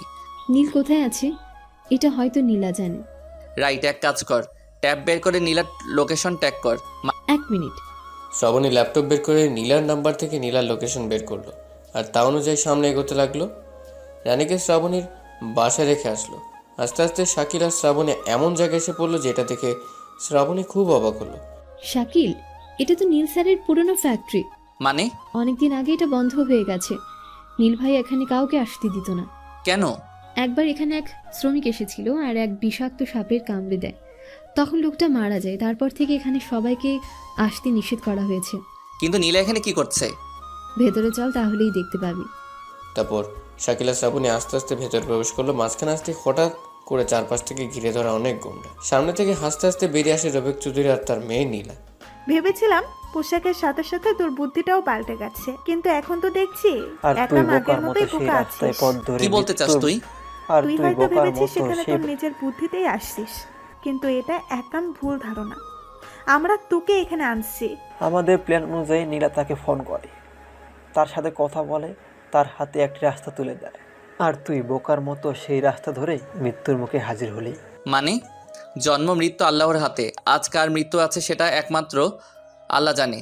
আজ তোর মৃত্যু আমার হাতে, তার সাথে তোর শ্যাম চেহারার অধিকারীও। নীল কোথায়? মারেনি, কারণ ওকে মারে আমাদের কী লাভ, বরং আমাদের হাতে থাকলে লাভ। তাই না মেরেই সবার কাছে মেরে দিছি, শুধু একটা স্বাক্ষরের অপেক্ষা। স্বাক্ষর কি করবি? নেওয়া কমপ্লিট। এখন নীল সিদ্ধারের সব সম্পদের মালিক আমি। এবার তোকে ছেড়ে দে। ছাড়লে কেমন হবে? তোরা তো আমার সব রূপ দেখে ফেলছিস। তোদের তো ছাড়া যাবে না। কি করতে চাচ্ছিস তুই? ফোন। রফিক চৌধুরী পকেট থেকে ফোন বের করে সাংবাদিককে ফোন করে বলল, আজকের ব্রেকিং নিউজ, নীল শিকদারে তার সমস্ত সম্পত্তি আমার নামে লিখে দিয়ে গেছে। এই কাগজপত্র সব আমার কাছে। ফোন কেটে দিল। বস, আপনার মাথায় এত বুদ্ধি? আমায় তো মেরেই ফেলবেন, তার আগে আমায় একটা অটোগ্রাফ দিবেন প্লিজ, তাহলে আমি ধন্য হব। হ্যাঁ অবশ্যই। শাকিল একটা কাগজ নিয়ে রফিকের সামনে ধরলো, আর রফিক চৌধুরী কলম বের করে তাদের স্বাক্ষর করে দিল। আপনি কত মহান। হেসে নে, মন খুলে হেসে নে। এবার কি হবে? আমাদের হাত থেকে তো সব চলে গেল। নীল ভাইয়াকে কি করে বাঁচাবো? একটু ওয়েল কর শোনা। মরার জন্য ওয়েট করো, তারপর সব ঠান্ডা হয়ে যাবে। ঠান্ডা আমাদের নয়, এবার তোর হবে। মানে? এবার টিভি চালু কর। রফিক চৌধুরী তাড়াতাড়ি রিমোট হাতে নিয়ে টিভি অন করলো। আর শ্রাবণী সহ রফিক আর তার লোকেরা সবাই অবাক হলো, এমনকি নীলাও। আজকের ব্রেকিং নিউজ, শহরের টপ বিজনেসম্যান নীল শিকদারের খুনিকে পাওয়া গেছে। এতদিন পর সে মুখ তুলে দাঁড়িয়েছে। এখন নীলের সমস্ত সম্পত্তি তার নামে দাবি করছে। তার বক্তব্য হচ্ছে নীল তার সমস্ত সম্পত্তি তার নামে লিখে দিয়েছে, সে আর কেউ না। সেটা হচ্ছে শহরের দ্বিতীয় টপ বিজনেসম্যান রফিক চৌধুরী। হ্যাঁ, আমরা সকলেই জানি তারা একে অপরের শত্রু। একজন লোক তার সব থেকে বড় শত্রুকে কী করে সম্পত্তি দিতে পারে? আর নীলের পরিবার ছিল, তার ছেলে ছিল, মা স্ত্রী সবাই ছিল। আদালতের মত অনুযায়ী নীল তার সমস্ত সম্পত্তি তার পরিবারের যে কোনো একজনের নামে রাখছে। নীল মারা যাওয়ার পর তার সমস্ত সম্পত্তি তার পরিবার পাবে, ইত্যাদি ইত্যাদি। এটা শুনে তো রফিকের কপালে চোখ উঠে গেল। কি রে, সব কিছু ঠান্ডা লাগছে তো? এটা কি করে সম্ভব? সব কিছু সম্ভব বস। কি করে করলি তুই এটা? নকল নীল হয়ে যখন থেকেছি তখন তো নীলের নকল স্বাক্ষরটা পারা তো স্বাভাবিক, আর আমিও পারতাম। যখন জানতে পারলাম তার সম্পত্তির দিকে তোর চোখ, তখন আমি কাউকে না বলে নীলের সমস্ত সম্পত্তি তার পরিবারের নামে করে দিই। আর স্বাক্ষরের তারিখ ঠিক দিই কয়েক মাস আগের। এটা যে করেই হোক আদালতে পৌঁছালাম, আর সাংবাদিককে বললাম যে নীলের সম্পত্তি নিজের বলে দাবি করবে সেই নীলের খুনি। তারপর বাকি কাজটা তো তুই করলি। শাকিল, এটা তুই কি করলি? কখন? আমি তো তোর সাথে সবসময় ছিলাম। আমি এটা কাউকে বলতে চাইনি, তোকেও না, শুধু নীলের কথা ভেবে। সরি রে। তোদের কাউকে ছাড়বো না। অলরেডি পুরো শহর জেনে গেছে তুই নীলের খুন করেছিস। করিনি, তবে করব। এই কে আছিস, ওকে মার। সবাই জেকে মেরে আসতেই হঠাৎ বাইরে প্যাপু আওয়াজ আসলো। সবাই থমকে দাঁড়ালো। পুলিশ কীভাবে টের পেল? তুই আমাদের না, পুলিশদের ডেকেছিস। তোর মেয়ে আমায় লোকেশন দিয়েছে, আর আমি সেটা সরাসরি পুলিশের হাতে দিছি। ভালো হয়নি বল? তোকে তো আমি। মিস্টার নীলা, এরপরেও কি বলবেন যে আমাদের বুদ্ধিটা পাল্টায়নি? ম্যাডাম, বেইমানের দুনিয়ায় কি করে বাঁচতে হয় এটা আমি জেনে গেছি। তাহলে ডায়লগ পরে মারিস, ওদের সাথে তো আমাদেরও ধরবে। আমাদের নামে কেস আছে, নকল নীল সাজার। তাহলে দেখছিস কি, লুকিয়ে পড়। শাকিল শ্রাবণীর হাত ধরে ফ্যাক্টরির ভিতরে লুকিয়ে গেল। রফিক পালাবে এমন সময় পুলিশ ভিতরে চলে এলো। রফিক সহ তার চেলাদের হাতে অস্ত্র দেখে সন্দেহ করে অ্যারেস্ট করলো। শাকিল আর শ্রাবণী এবার বের হলো। পুলিশ তো চলে গেল, এবার ভাইয়াকে কোথায় পাবো? আর এই ফ্যাক্টরিটা ভালো করে খুঁজে দেখ। তারপর শ্রাবণী আর শাকিল পুরো ফ্যাক্টরি খুঁজতে লাগলো। খুঁজতে খুঁজতে সন্ধ্যা নেমে আসলো। হঠাৎ শ্রাবণী শাকিলকে ডাক দিল। শাকিল তাড়াহুড়ো করে এসে দেখে নীলকে একটা বেঞ্চের সাথে বেঁধে রাখছে। শাকিল খুলতে গেল, তখনই শ্রাবণী শাকিলের হাত ধরে নিল। থাম, আমি কিছু একটা শব্দ পাচ্ছি। শাকিল মোবাইলের টর্চ বের করে দেখে তো মাথা খারাপ। নীলের বুকের সাথে টাইম বোম লাগানো আছে, তাতে সময় মাত্র 1 মিনিট। নীল অজ্ঞান হয়ে আছে। মোবাইল ধর। না শাকিল, তুই যাস না প্লিজ। না, তুই যাবি না। না আর আমার কিচ্ছু হবে না। না, তুই যাবি না। না, উপায় নেই, এখন বোমটা নষ্ট করতে হবে, কিন্তু এতে জীবনের ঝুঁকি আছে। তুই চলে যা। না। তুই কি চাস না নীলের পরিবারে আবার হাসি ফুটুক? জীবনের প্রথম একটা পরিবার পেয়েছিলাম, কিন্তু আজ আমার জন্য তারা কষ্ট পাচ্ছে। আমি আমার জীবন দিয়ে হলেও তাদের আবার হাসি ফিরে দিব। তোর কিছু হলে আমি বাঁচবো না, তাই আমিও তোর সাথে থাকবো। তুই দূরে যা। তোর আর আমার কিছু হলে রানীর কি হবে? না, যাবো না। শ্রাবণী শাকিলের হাত শক্ত করে ধরল। শাকিল মানা করা সত্ত্বেও শ্রাবণী শাকিলকে একা ছেড়ে গেল না। শাকিল এটা দেখে খুব অবাক হলো। শ্রাবণীর প্রতি একটা মায়া জেগে গেল। আমার হাত ছাড়, নয়তো তার কেমনে কাটবো। শ্রাবণী শাকিলের হাত ছেড়ে পেছন থেকে জড়িয়ে ধরল। শাকিল এবার বিসমিল্লাহ বলে লাল আর নীল তারে হাত দিল। মুহূর্তেই রানার কথা মনে হলো। এই বোমার জন্যই রানার মৃত্যু হয়েছে, হয়তো আজ আমারও হবে। এ কথা ভেবে শাকিল চোখ বন্ধ করে 2 তার ধরে একসাথে দিল টান। সাথে সাথে শিরশির করে একটা শব্দ হলো। তারপর আর কোনো আওয়াজ না পেয়ে শাকিল চোখ খুলে দেখে বোমার আলো নিভে গেছে, মানে বোমা বন্ধ হয়ে গেছে। শাকিল এবার বুকে ফু দিয়ে শ্রাবণীর হাতে হাত দিল। শ্রাবণী চোখ খুলে দেখে নীল তার দিকে তাকিয়ে আছে। শ্রাবণী বোমার দিকে তাকিয়ে দেখে বোমা বন্ধ হয়ে গেছে। এরপর শ্রাবণী আর কিছু না ভেবে শাকিলকে জড়িয়ে ধরলো। শাকিলও আলতো করে জড়িয়ে ধরলো। এরপর তারা নীলকে খুলে দিল। নীল একবার চোখ খুলে তাকিয়ে আবার অজ্ঞান হয়ে গেল। নীলের ওজন একদম পাতলা হয়ে গেছে, তাই শাকিল নীলকে 2 হাত দিয়ে তুলে নিল। নীলের হাতে যে কাপড় দিয়ে বাঁধা ছিল সেটা দিয়ে শাকিল তার মুখে বাঁধল। এরপর পাশের একটা হাসপাতালে ভর্তি করালো। নার্স নীলকে চিনতে পারছে, সাথে ডাক্তাররাও, তাই তাড়াতাড়ি নীলকে নিয়ে অপারেশন থিয়েটারে নিয়ে গেল। শাকিল আর শ্রাবণ এসে ফোন দিয়ে নীলের স্ত্রীকে ফোন দিল। শাকিল জানে তার নাম্বার থেকে ফোন দিলে জান্নাত ধরবে না, তাই ডাক্তারের ফোন থেকে দিল। আসসালামু আলাইকুম, কে বলছেন? আমি কে এটা পরে জানবেন। আপনার স্বামী মিস্টার নীল শিকদার হাসপাতালে আছে। Wrong number. ঠিক নম্বর বিশ্বাস না হলে এসে দেখে যান। ফোন কেটে দিল। কি করবি এখন? ওদের সন্তানকে ওদের কাছে ফিরিয়ে দিয়ে আমি বিদায় নিব তোদের সবার থেকে। আবার ওই একই কথা, আমি তোর সাথে থাকবো। অনেকক্ষণ পর ডাক্তার বেরিয়ে আসলো। ডাক্তার শাকিলকে বলল অনেক পরিমাণ নির্যাতন করা হয়েছে, তাই অবস্থা খুবই খারাপ। কথা বলে শাকিল চলে গেল। শাকিল মুখ বাঁধা অবস্থায় নীলের কাছে গেল। নীলকে দেখে মনে হচ্ছে না যে ওকে কয়েক মাস থেকে বন্দি করে রাখছে। চুলদারি মুখ সব একদম আগের মতো, শুধু একটু চেহারার বদল হয়েছে। ঠিক তখনই জান্নাত আর নীলের মা এসে হাজির হলো। এসে দেখে নীল শুয়ে আছে। জান্নাত আর ওর মা ভাবলো হয়তো এটা শাকিল। পাশেই শ্রাবণী দাঁড়িয়ে আছে। একবার ঠকিয়ে মন ভরেনি, আবার শুরু করেছিস?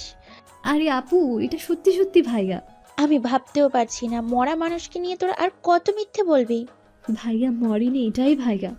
প্লিজ এইবার থাম। আপনি এদিকে দেখেন। জান্নাত শাকিলের দিকে তাকাতেই শাকিল মুখ থেকে কাপড়টা সরিয়ে নিল।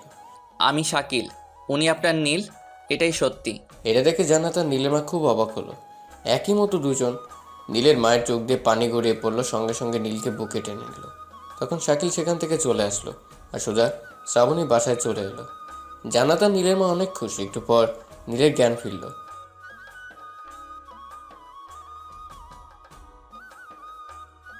মা তুমি, আমি এখানে কেন? মা, রফিক আমায় মেরে ফেলবে। মা, আমি কি করে আসলাম এখানে? বাবা শান্ত হো, ও তোকে কিছুই করতে পারবে না। তুই এখন আমার কাছে আছিস। আমি কি করে আসলাম এখানে? সেটা তো আমরাও জানি না। আমার মতো একটা লোক আমার কাছ থেকে বোমা সরালো, আমায় তুলে নিল, তারপর আর কিছু জানি না। শাকিল? তার মানে শাকিল তোমার বাঁচিয়েছে? শাকিলকে? একদম হুবহু তোমার মতোই দেখতে। মানে? নীলের মনে প্রশ্ন জাগলো। এদিকে শাকিল রানীকে নিয়ে রওনা হলো, সাথে জোর করে শ্রাবণী আসলো। শাকিল সোজা হাসপাতালে আসলো। নীলের রুমে এসে দরজা লাগিয়ে মুখ থেকে কাপড় সরালো। নীল এটা দেখে অবাক হলো। নীল ভাইয়া সরি, এতদিন আপনার জায়গায় আমি ছিলাম শুধু আপনাকে খুঁজে বের করতে। তবে এটাতে আমার কোনো ক্রেডিট নেই, আছে শত শ্রাবণীর। শ্রাবণী আমায় জোর করে শহরে আনে। সবাই মানতো আপনি মরে গেছেন, কিন্তু শ্রাবণী এটা বিশ্বাস করতো না, তাই আমায় দিয়ে আপনাকে খুঁজতে লেগেছিল। এখন আপনাকে পেয়ে গেছে, তাই আমার কাজ শেষ। আর জান্নাত আপু, আপনার সাথে অনেক অভিনয় করছি, তবে আপনার দিকে কোনো কুনজর দেইনি। মারলে মাফ করবেন, আর আপনার বোনকে বোঝান ও আমার সাথে যাবার জন্য উঠে পড়ে লেগেছে। আমি একজন টোকাই, আর এত বড় পরিবারের মেয়ে একজন টোকাইয়ের সাথে থাকবে, এটা লোকে কেমনে বলবে? ফলে আপনাদেরই সম্মান নষ্ট হবে। আর আম্মু সরি, মাফ করবেন, জীবনের প্রথম আপনাকে আম্মু ডেকেছি। নিজের মায়ের জায়গাটা আপনাকে দিয়েছি, এই জন্য একবার আপনার পায়ে হাত দিই প্লিজ। শাকিল নীলের মায়ের পায়ে হাত দিল। তখনই শাকিলের লকেটটা শার্টের ভেতর থেকে বেরিয়ে গেল। দাঁড়াতে সেটা বুকের উপর ঝুলতে লাগলো। আর এটা দেখতে পেলেন নীলের মা। শাকিল চলে যাচ্ছে এমন সময় শ্রাবণী শাকিলের পায়ে পড়ে গেল। প্লিজ আমায় ছেড়ে যাস না, আমি তোকে ছাড়া বাঁচবো না।